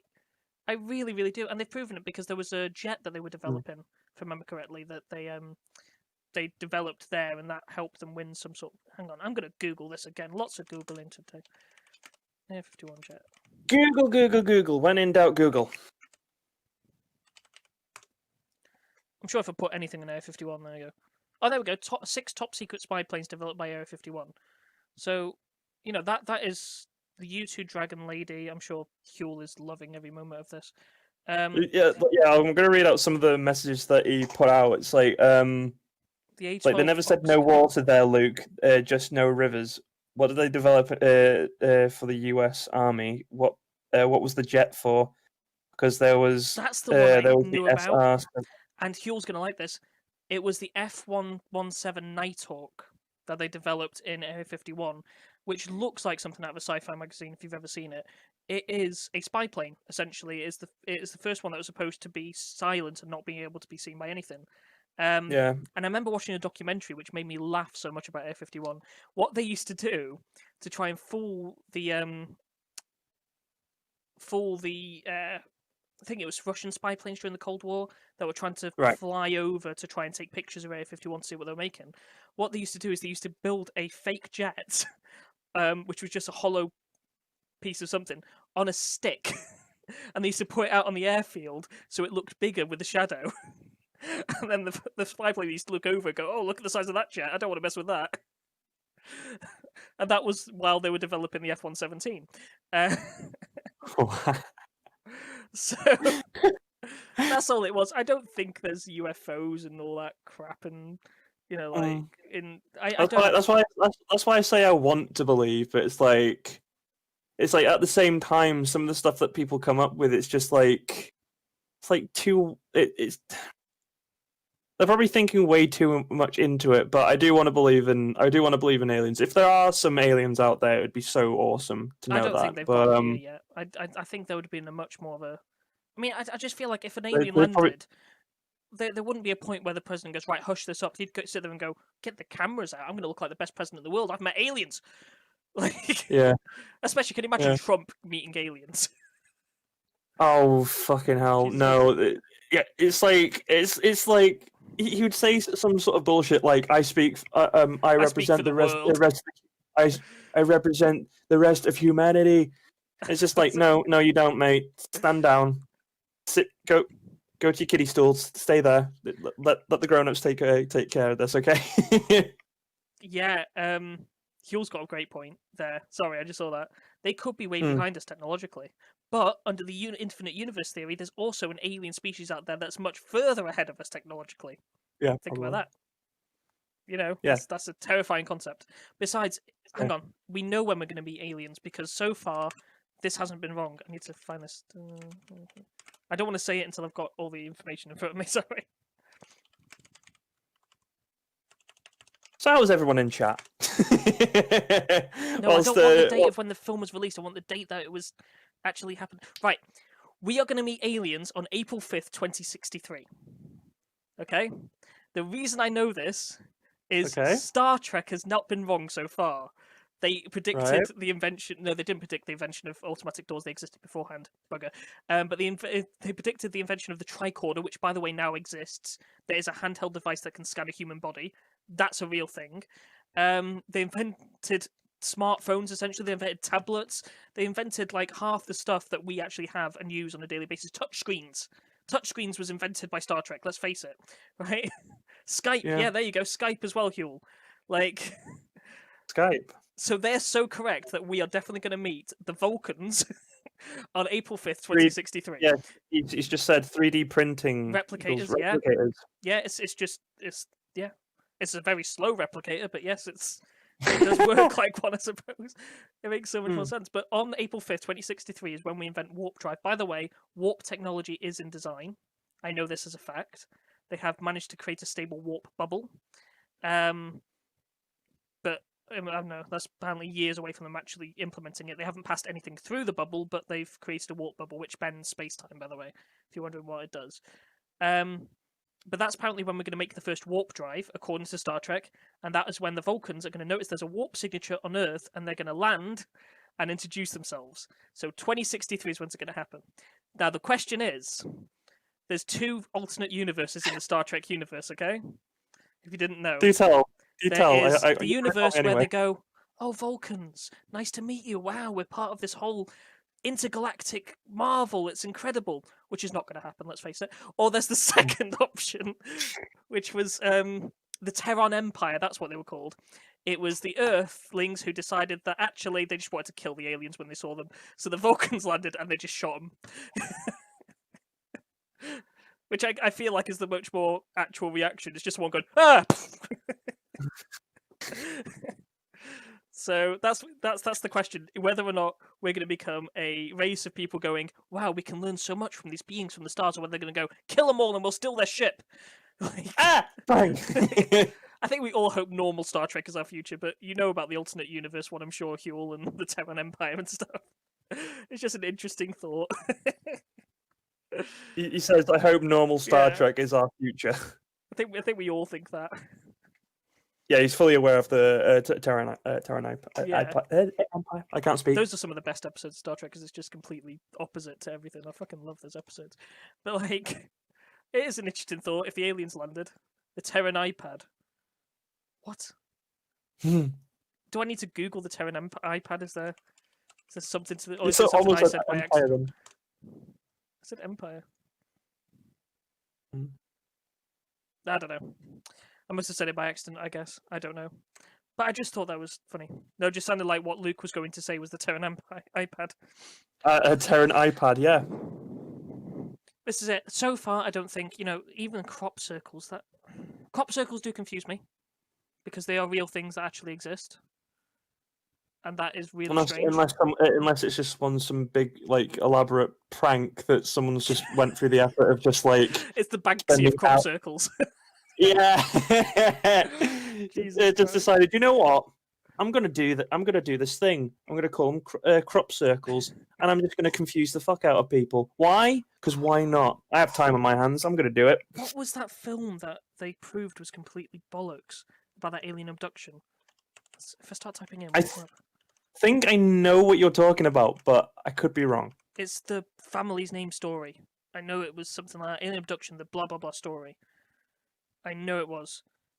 The family. They had a cow they were experimenting on, then the fucking aliens landed or something. Cow experimentation? What? What? Yeah. Cow experiment. Mars Attack. Yeah, no, I don't think it was Mars Attack. I must admit. Do you remember Mars Attacks? No? Oh, you need to Google. You need to watch like 2 seconds of a Martian in Mars Attack going back, back, back. It's the stupidest thing in the world. I fucking love it though. Eek, eek, eek, eek. It was so crap, but I loved it. Oh, I'm just trying to find Is it Mars Attacks or Mars Attack? I think it's Mars Attacks, isn't it? Oh, that! No, I know of it. I've not seen it though. Alien abduction family real found footage. I'm still trying to find this. The McPherson tape. Is that it? I don't know. I don't know if that is it. It doesn't look like it. But there was this alien abduction film. It was a found footage. Weirdly, the family have never been found. The last thing they have is this video camera which recorded this entire thing, like you'd see in found footage things. An anal abduction film. Let's not get into that one, Huel. Wait, what? I was looking at Mars Attack, and next thing I know, I'm hearing this. What? Yeah, Huel just put an anal abduction film. Sure. Good for you. Yeah, you Good for enjoyed you, that. You enjoyed that. It sounds like something weird on Pornhub. But no, this I'm sure it's called Alien Abduction: The McPherson Story, because I think I found the McPherson. Let me just Google that, Alien Abduction. See if that comes up. The McPherson Story, because it's an interesting film to watch, and I've watched it a few times. I quite enjoy it. Weirdly, it could be just Instant in Lake County. I suppose it could be that one. I don't know. There's weird ones. But basically, they were doing some sort of experiment on the cow. They're farmers, so they're doing some sort of experiment on the cow, and they said that's why these aliens turned up. And it was literally just a handheld camera sort of film footage. Right. The truth about the film is these people have never been seen again. This is a genuine camera that was found in this house. This is the true part of the story. It was a genuine camera that was found in this house.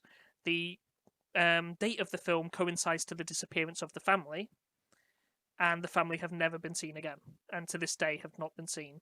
That is all true, but they have proven the video was fake, and it's not difficult to reverse engineer. So they were using something called mini DV tapes, which are like an old video cassette, but they're tiny, like that size, and they go into cameras. You can load footage from computers onto mini DV tapes if you didn't know. Just want to point that one out. I know how to do that. It's not that difficult. If you have any mini DV camera, you can reverse the process rather than. It's not difficult, and that's what they think has happened. Basically, they do this experiment, and then all of a sudden, I think one of them dies, don't they? They get killed somehow, and then they're still filming. All the phones and electricity's going haywire, and at one point, this is the point that they proved it was false.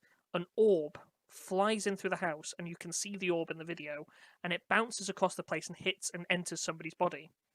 But they've proved that the orb, which is the weirdest thing ever because this is such a difficult thing to even try and attempt to fake, was running at a different frame rate than the rest of the film. Which is such a strange thing, which means that it has to be digitized onto the camera, not the other way around.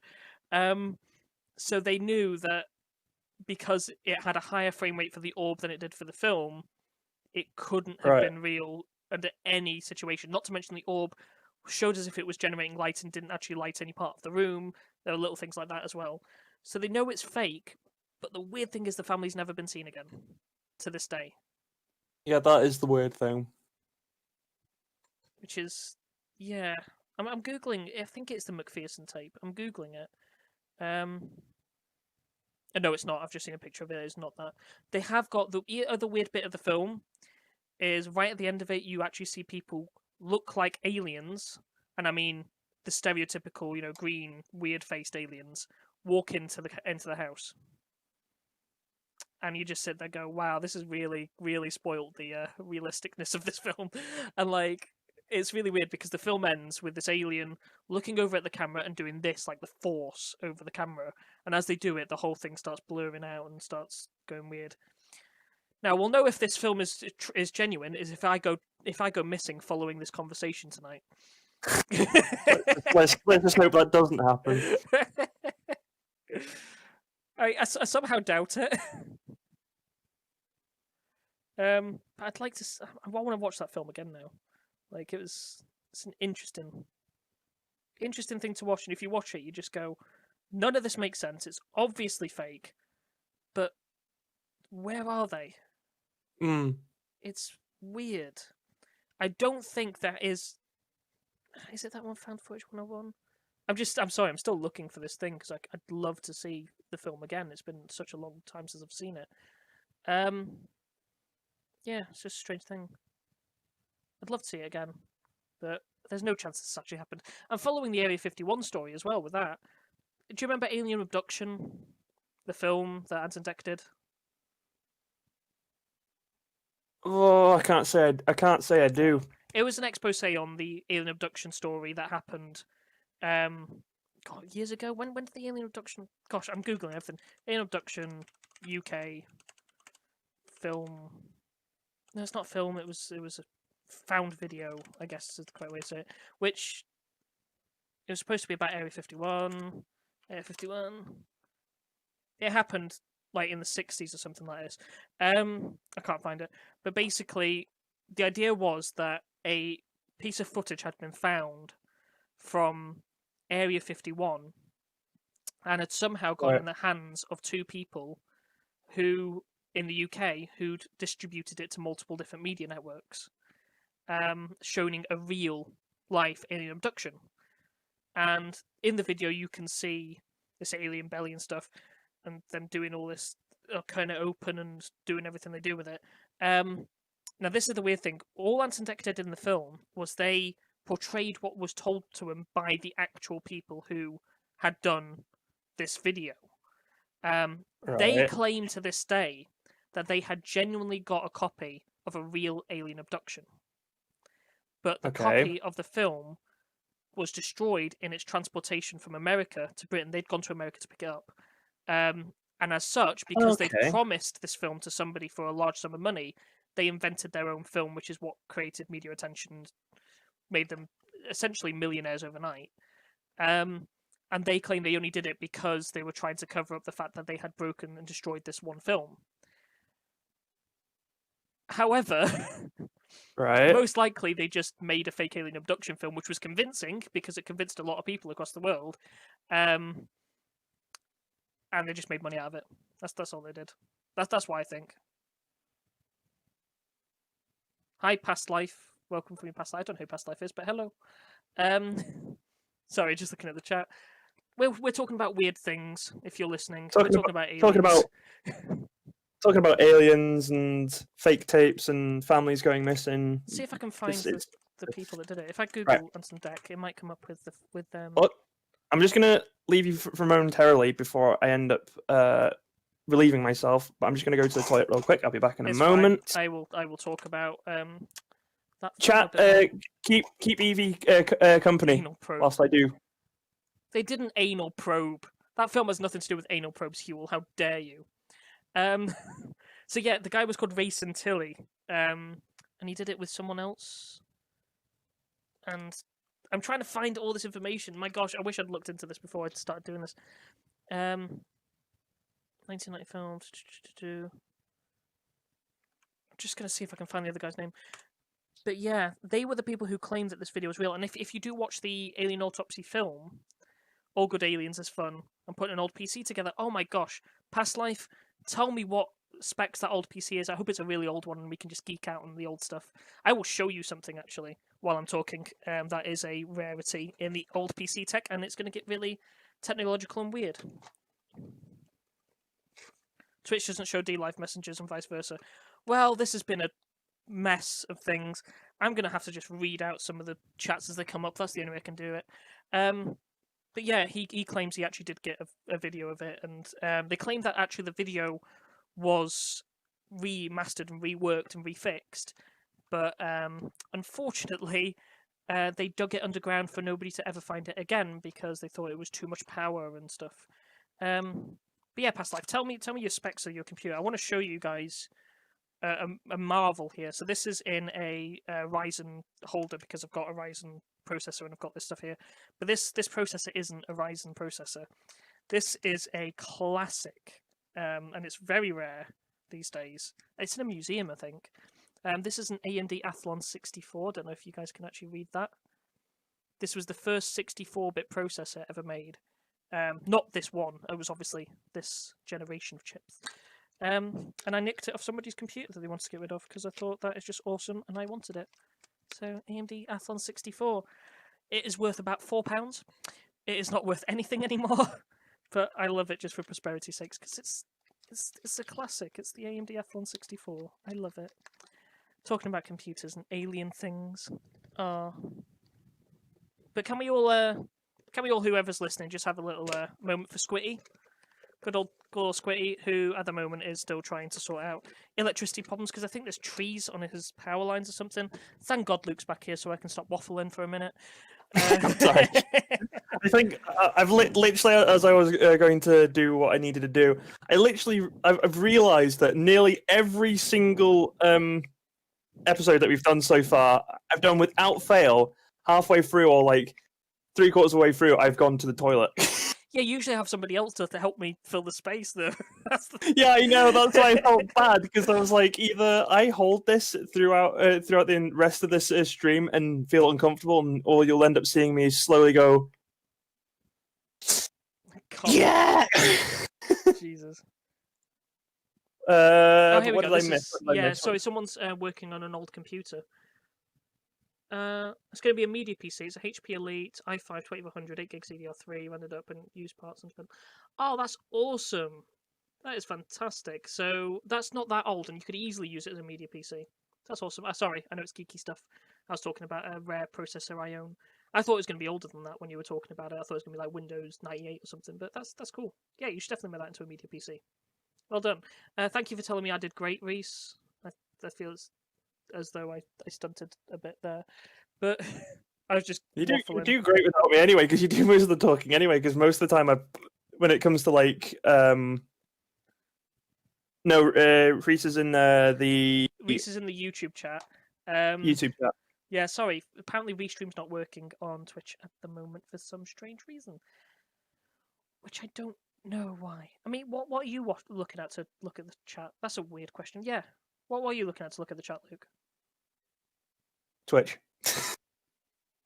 Twitch. I've got Twitch open and it's not coming up on Twitch. It's weird. So, No, but I'm using the stream to check what's going on in that chat. But yeah, I've noticed that it's not coming in the Twitch chat at all.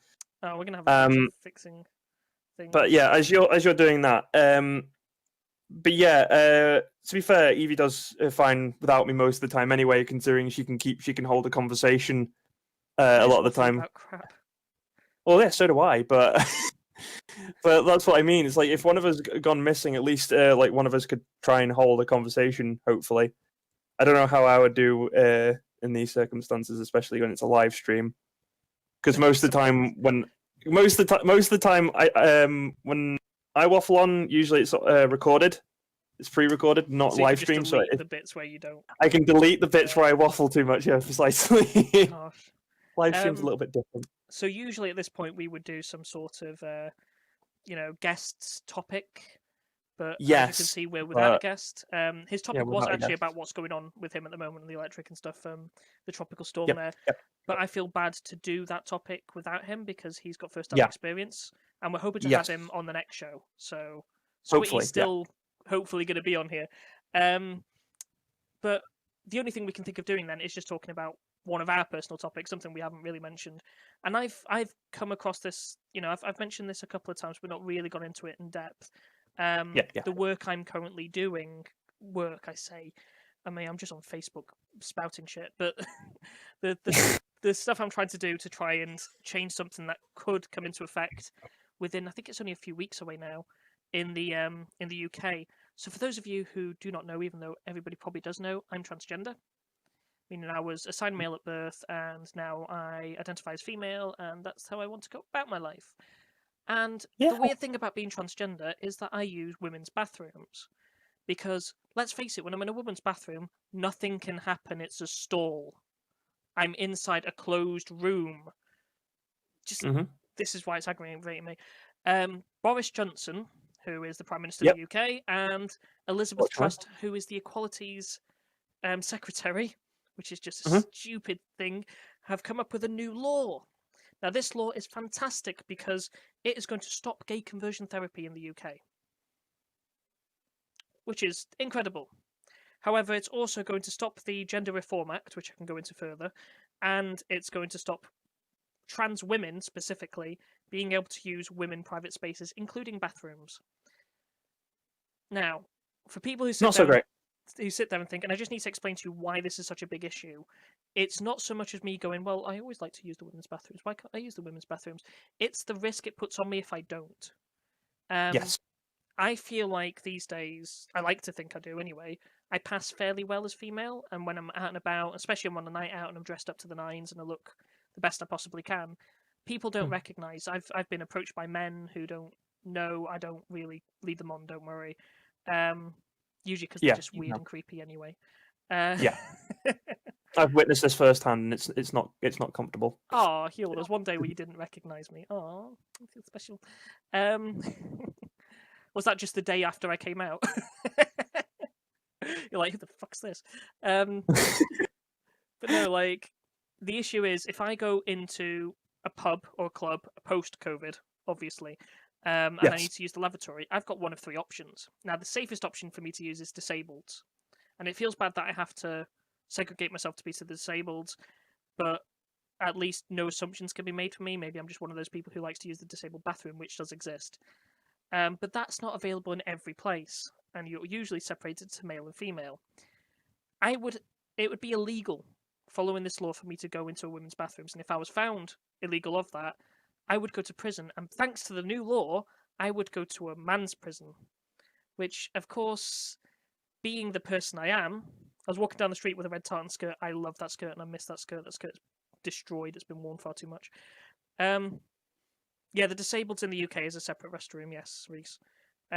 Which is a shame why it's not in every place. And my worry, obviously, would be being arrested and being put in that place. The other option is go to the men's, which is another issue. Because people aren't necessarily welcoming of people like me. And going into the men's, I'm going to have one or two things happen. One, people are just going to recognise that I'm transgender anyway. Or 2, people are going to ask me why the hell I'm in there. To which point I have to say to them, I am transgender. Which doesn't sound like a bad thing until you realise there are people who don't want transgender people existing in this world, and it's going to lead to assaults, killings, and possibly even suicide from the transgender community who feel scared about just going about their daily lives. So that's what I wanted to talk about, was this topic that I have been looking deadly into. I can go into the Gender Reform Act if you want and explain that one a bit more, but first I think just women's private spaces being invaded by trans people. And I'd like to have somebody who isn't transgender tell me what they think. Put me on the spot now. To be honest, like the entire thing, like from the start, like the whole hate towards like transgender people, it's just been, considering it's been going on for a very long time, and like we got to that point where it got a little bit more acceptable and became a bit normal, and now we've got Boris over here acting like a tit. Because I need to explain, Luke is one of these rare friends that I've got who never knew me prior to me being Stacey. Yeah. But we are talking about 6-7 years ago that we sort of became friends or started talking to each other. Yeah, and I knew you back then when you had your original voice. Yeah, your old voice. Had surgery on my throat to change my voice and to get rid of my Adam's apple, which is beautiful and gone. So I mean, I remember speaking to Liam about you. Sorry, this is going to sound really weird, like I'm looking into your life now. And I remember you were confused because obviously we're also talking about 6-7 years ago here. This is such a long time and so much has changed in the environment things. And Luke has never been horrible about this. So please don't make it out like this is what I'm saying here. It's actually a beautiful thing. And my good friend Liam stood up for me and I've loved him ever since for it. I didn't know this until about a year ago. I was talking to Liam about it. And apparently we were all playing, I think it was Minecraft or something like that. And we were all playing with voice chat so we could all hear each other. And Luke was hearing my voice, but also hearing everybody call me she. And this was when I had my old voice. So you were just so confused as to whether or not she was correct, whether it was, it was just a confusing thing. I don't remember ever saying he, though. You didn't say anything like that. No, you were so respectful. She's just a respectful person. That you were referring to me as she, but you were just confused and you just didn't want to say the wrong thing, I don't think. You never said anything to me. No, I had a conversation with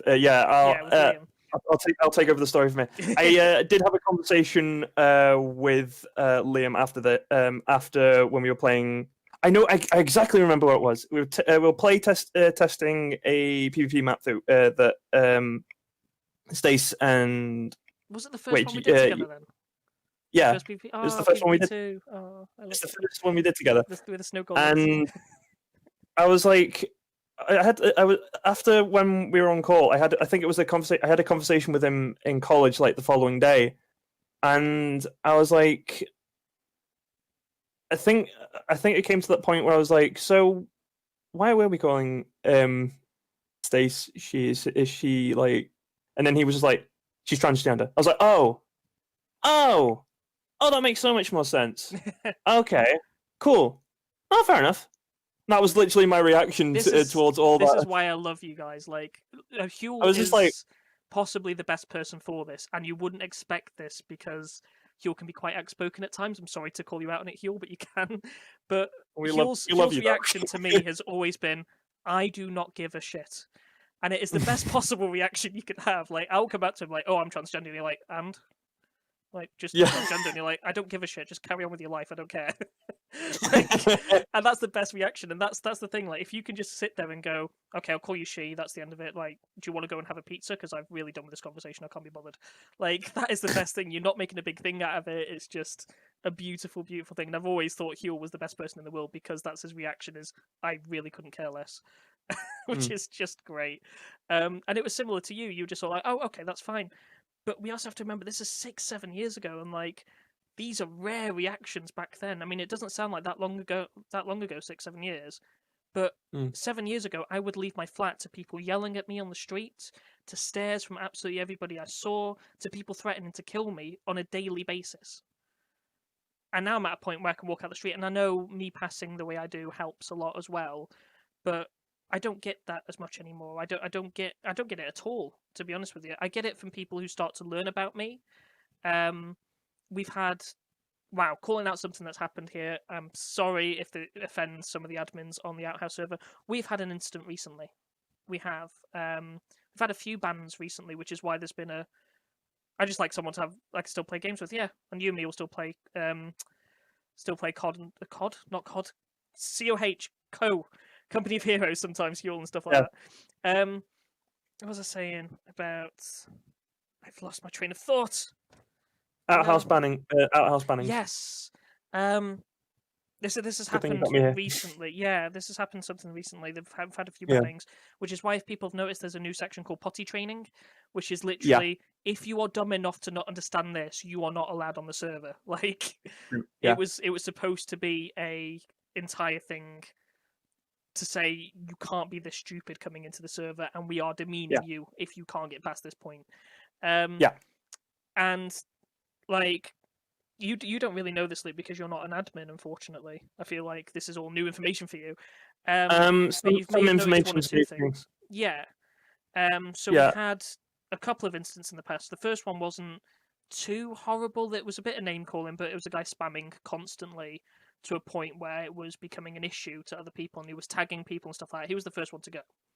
And then we went quiet for about 2 weeks, and then we've had 2 bans recently, one of which does associate me. So the other one, which doesn't necessarily mean me, was someone who was quite happily using the N-word on absolutely everything they could. I saw a little bit of that, and I was gonna report one instance of it.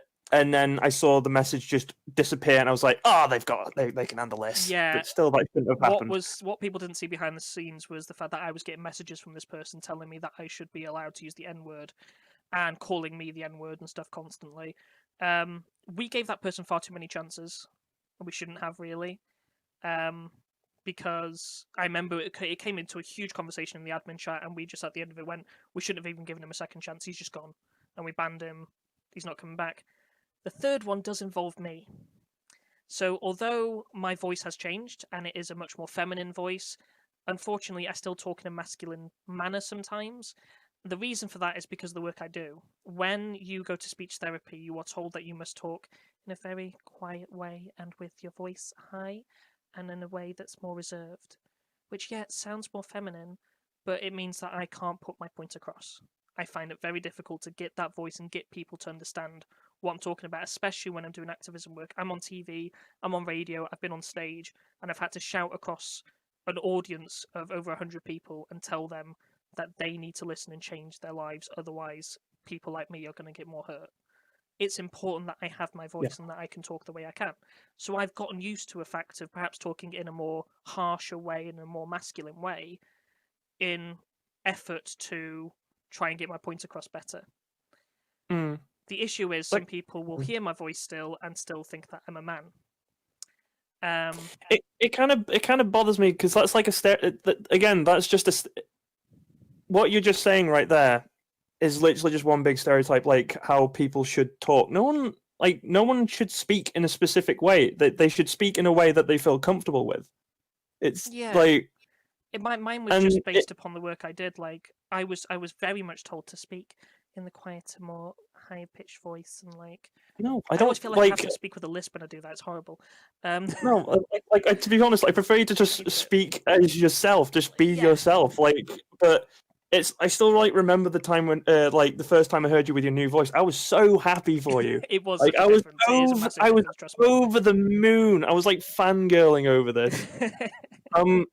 And you to tell me, like how you've been told to speak in a specific way. It just annoys me. That's speech therapy. Like, That's before I like went for the you shouldn't surgery. tell people how to speak. Well, Just before I let went them for the be surgery, themselves. that's how they were trying to teach me to talk, and it was something I found I just couldn't latch onto because of the things that I do, and because of the way I speak to friends as well, and the way of speaking to people. I've always been a person who likes to use my voice and allows, people to have interesting conversations. Me and you have invented this bloody podcast for that reason, for God's sakes. Yeah, to do with gender passing. Yeah, there we go. So Lisa just said, well, speech therapy and all things having to do with gender passing is all about fitting into stereotypes. The whole idea of transgenderism, in a way, is fitting into stereotypes if you think about it, because gender itself is a stereotype. I'm not going to go down that route. Anyway, I could just go on for this for years. But where I was going with this is that some people still pick it up as if I've got masculine undertones to my voice. And because of that, people have difficulty sometimes distinguishing me from male to female, or just immediately assume I'm male from my voice alone. And this is what happened with this one person. So it first started off with this guy saying that the LGBT community was the most pointless thing that was ever created. And I asked him why. He said he's okay with gays, is what he said. However, he is not comfortable with the idea of a community because it segregates us more. And I thought that's a clever way of thinking of it. But the community exists because we have to support each other, because we're still under assault and things being said to us and people reacting to us in horrible ways. Now, this guy was already talking like this, so I didn't want to bring up the fact that I was transgender. So he turned around to me and said, have you ever been assaulted? Have you ever been insulted and stuff? I said, yeah, I have. And they said, give me an example. I said, well, and I thought, here's an example that I can use that doesn't involve that. I was walking down my local town holding my girlfriend's hand, my girlfriend at the time. And I remember having stares and people saying random things about us. I remember being on the beach with her actually as well, when we were together, and the family next over looking over, going, "Oh my God, they're lesbians! Oh my God!" And as soon as he heard that, he said, "Well, I don't see why that would be an issue, you holding your girlfriend's hand." And I said, "Well, people aren't comfortable with two girls holding hands." And he went, "Wait, what do you mean two girls?" And I said, "You do know I'm a girl, right?" And he laughed. And he just continuously laughed. And I said, "I'm sorry, do you have a problem with that?" And he went, "Oh my God, you must be one of those fucking trannies." And he just went on and on and on. And that's what led him to being blocked. And this was literally only a couple of weeks ago. This is why I'm saying the reason we're still fighting and still doing things is because these people still exist. And there's still this hatred. And don't get me wrong, it's much easier doing this sort of level of horror and hatred over the internet because you're hidden behind a screen. I do not know what this guy looks like. Who was this? That was the guy that... Look in the wall... By the way, we have a thing in the moderator chat called Wall of Shame. Look in the Wall of Shame, Huel. He's the one that was banned for transphobic and homophobic behaviour. Sorry. Just going into it there. And I'm sorry if that's a weird thing that people know we have a Hall of Shame now. Don't worry, it's only people that are banned that are on there. We haven't just said this guy's a prick, I don't like him, and put him on there. Oh, that guy, there you go. And it's just, that's what I'm saying. And the reason I'm saying this along with everything that I'm working at the moment with this current thing is that bathroom idea again, of going into the men's bathrooms the way I am and someone finding out I'm transgender. Those people exist. And that puts my life at risk, as well as other trans people's lives at risk. One thing I really would love to do, and I can't because of COVID, is create a viral campaign. They've done a lot of it in America, and I'd love to do one, but because of COVID, I can't. I want to go into a public restroom with a couple of male friends before the place opens or after it closes, one of the two, I don't care. And I want them to stand at the urinal as if they're peeing, obviously fully clothed, you won't see anything, and for me to be putting on lipstick in the mirror and just having them in the background. Just to show how odd of a look that would be. Because I go to the bathroom, and if I'm on a night out, I do top up my lipstick. I do, top up my makeup a bit at times. I redo my hair and stuff. Which is a weird concept to do in a men's bathrooms. Just saying, I would love to do that as a viral campaign, showing a few pictures of me gussying up a bit while I'm in a men's bathrooms. So if COVID gets to a point where we can do that, please, guys, can Luke, could you join me? Hugh, would you join me doing that? No, I'd love to take that picture. I was thinking, like, because the second you said that, I instantly knew that it was going to be like me, Huel, and like a few of the others, and I'm just laughing at myself at the image. If I was just like at the urinal, and just one of us going, it's like, relax. Yeah, the problem is I can see you two sitting there just going, "Oh my god, yours is bigger than mine." That's why I started snickering to myself, because it was like such a serious thing, and I was like, "Hold it together, Luke. Hold it together." No, I can see it because we've got that strange sense of humour. No, but I would be so. And then down for me would just split in between you in the middle stall or something. Go check out mine, guys. yeah, precisely. No, I'd be down for that. I'd be down for that. Hold each other's a little shake and zip up. What was that, Huel? That was a video of something. I remember that because they were like, hold this for a second. Like one of them was holding a pint, the other one was holding the guy's. Like, anyway, I remember that was a video of something. Do a sword fight. But no, you wouldn't actually be peeing. You'd just be standing there looking as if you were. No, I know. The picture. No, that's why I find it even funny, because we would be like fully zipped up. But I can just see like doing all that just going. It was a Lee Mack sketch. Yes, I'm gonna have to look into that again. It was beautiful. My little brother is trans and had to get permission to use the teacher restrooms in school because him going to the girls was so strange to the girls' classmates. Why? Like, this is the weird one that always gets me. The worry that people have is that trans people are going to go into the women's bathrooms and invade their privacy. There's a stall, there's a door. Now, what I've always said is the biggest issue is if somebody put their head under the stall or over it, and you notice that, it wouldn't matter if they were male, female, trans, or I don't know, bloody Martian for all I bloody care. You would go, oh my god, someone's there looking at me taking a piss. And whoever it was, you'd have a problem with it. Yeah. So why does it matter? Like, these stalls are there. Like, if a trans person comes into the toilets, don't care if you're not comfortable with it. They're just going to use the stall and leave. They're not going to look at you taking a pee. Like, if they did want to, and that did happen, you have every right to call them out on it. And you have every right to call the police on it.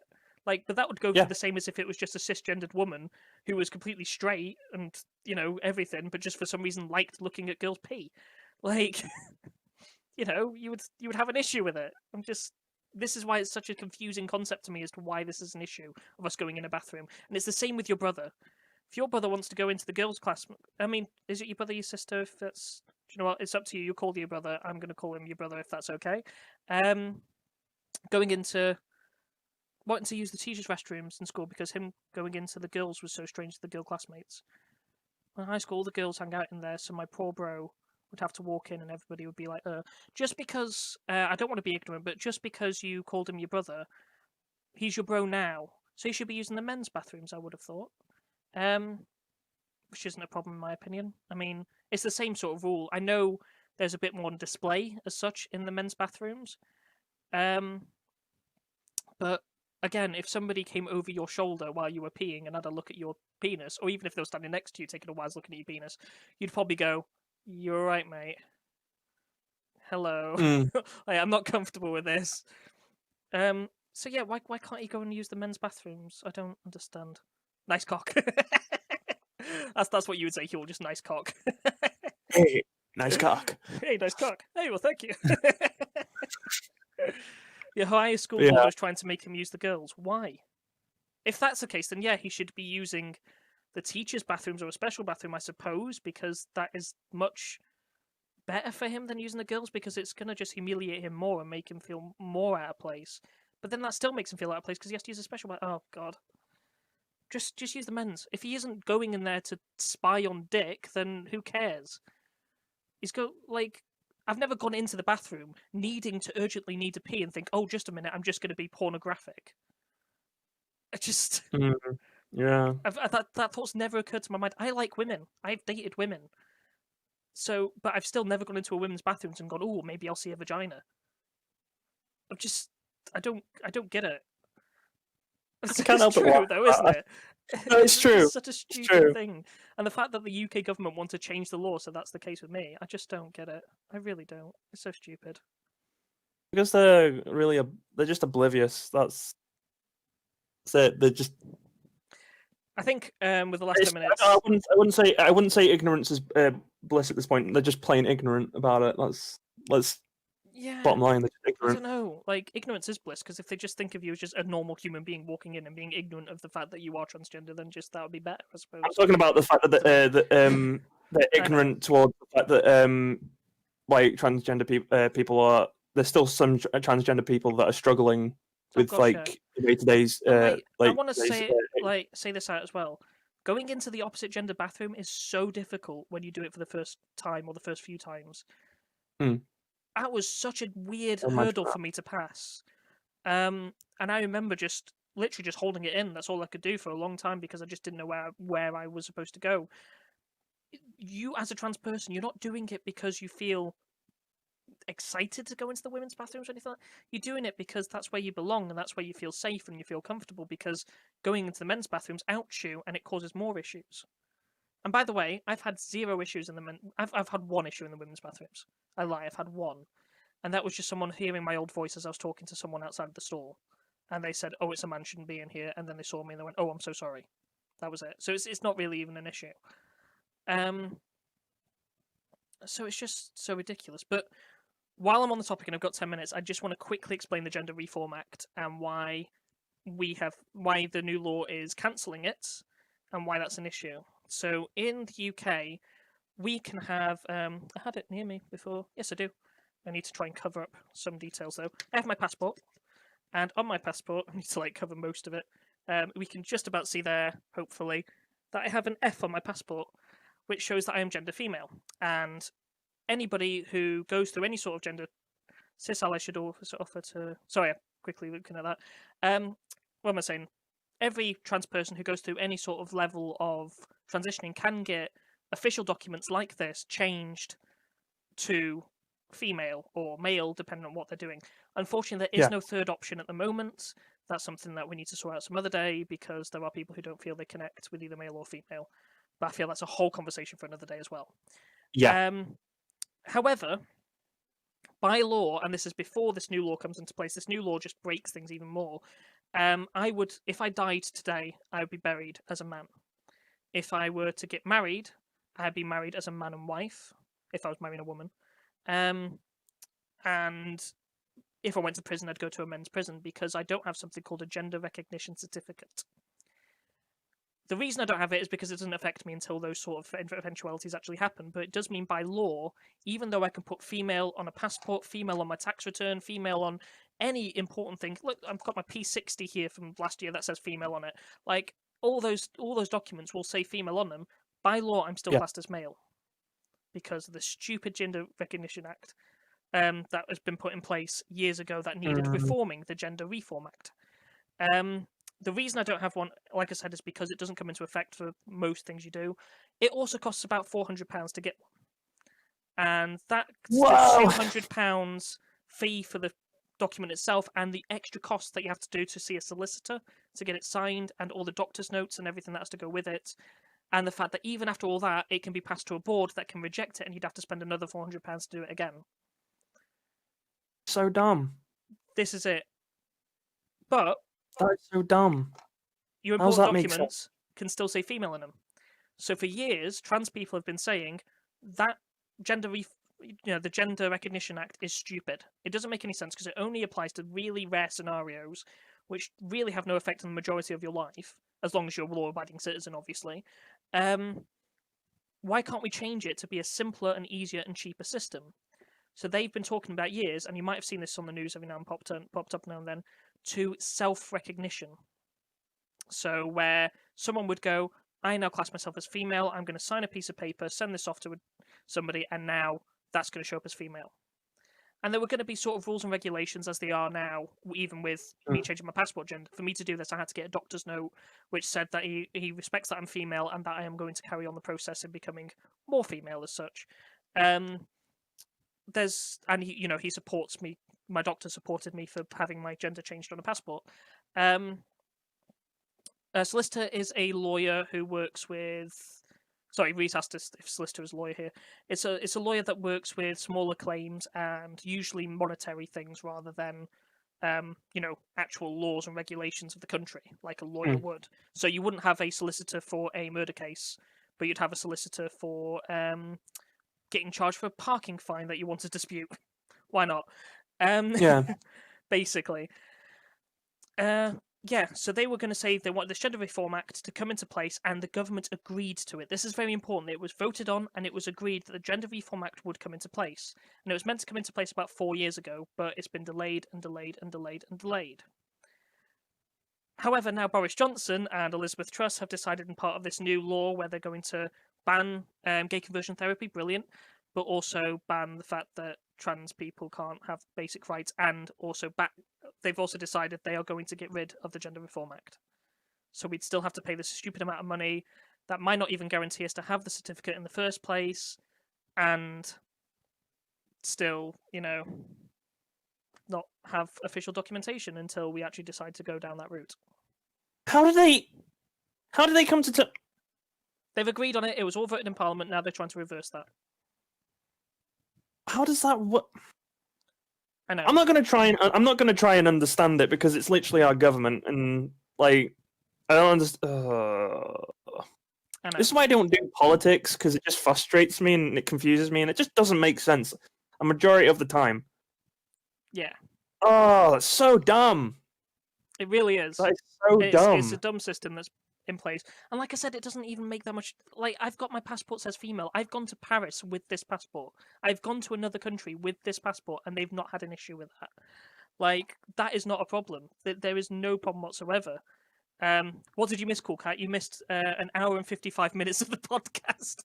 We're nearly finished. Sorry about that. Sorry, mate. But yeah, it's just. Sorry, I just want to point out that for anyone who is tuning in right now and has missed nearly all of the stream, don't worry, because it will be on YouTube, Spotify, and other like podcast places. Look at the plug. Like the following day. It's usually me that does this. Anyway, continue. This is usually me that does this. I'm so proud of you, Luke. Oh, thank you. I'm doing my best. Anyway. But yeah, this is the issue that's going on at the moment. This is what I've been fighting for. So I've been trying to make a petition, which for some reason the government haven't actually replied on my petition yet, which is an interesting one.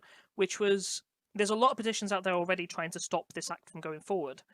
However, likelihood is because the Equalities Minister is approval of this, and the Prime Minister is, and the Conservative Party are, it will go through.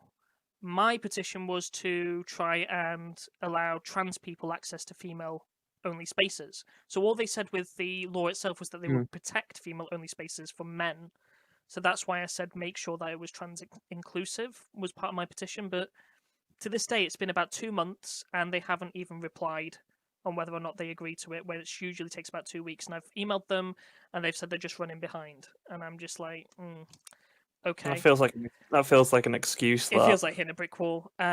But I do implore people, if you are interested in helping us and you're a UK citizen, I'm sorry, Reese, because I know this is something you would probably try and help out with as well, is to look at these petitions that are going online that are trying to stop that act from coming to place. They could help. Technically, they could help in a way. They could share it. Yeah, you could share it to anybody that you know who's British. Yeah, anyone definitely. Anyone who's outside the UK, you may not participate, but you can probably share it out to other people and see if it all spread out and whatnot. The other little thing I want to mention about it, which is interesting, is that the biggest news network in the UK is BBC News, and they have not reported on this at all. Every other news outlet has, but BBC News has refused to, even refusing to report on the protests that took place in London, where thousands of people did actually come out in droves to protest against this.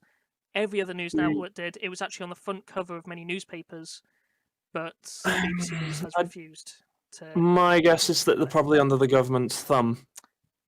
They've always said they're impartial, but that's why it's very confusing.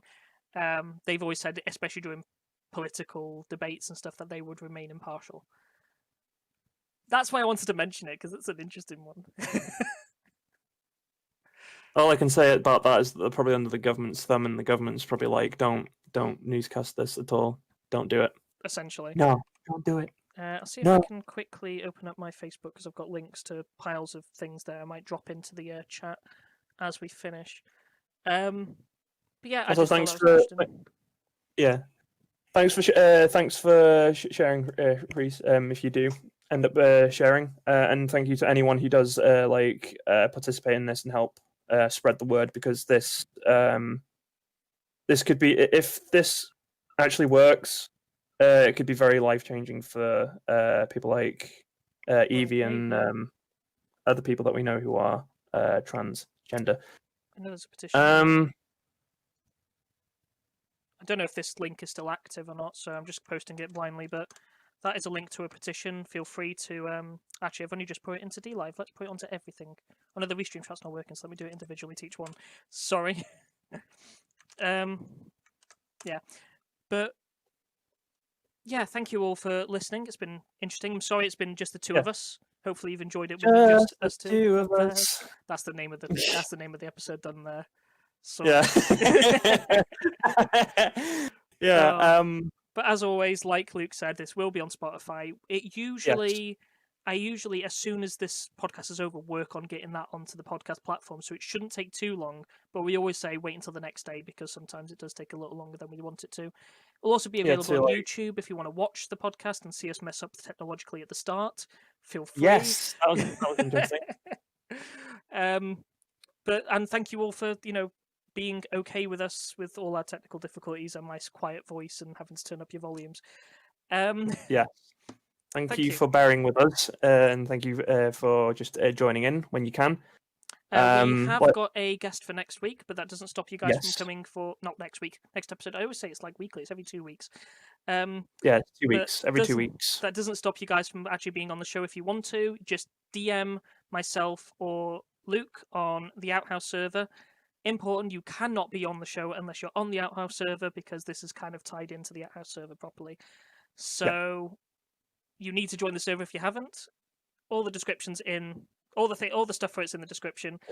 But anybody who is part of the Outhouse or not can send us an email if they want their email read out on the next episode. It's just let'sjusttalk@yahoo.com. Also, it should be somewhere in the description. Descriptions again. Yes, yeah. Anyway, so all the info is down there. Again, thank you all for joining. Yeah. This will probably be the end of the podcast / stream. We do hope you enjoyed, and we hope to see you all in the next one. But until then, take care, stay safe, and bye. Bye. Hey, you know what time it is? Oh yeah. Let's just talk. Gonna talk. Gonna talk. Oh yeah. It's time.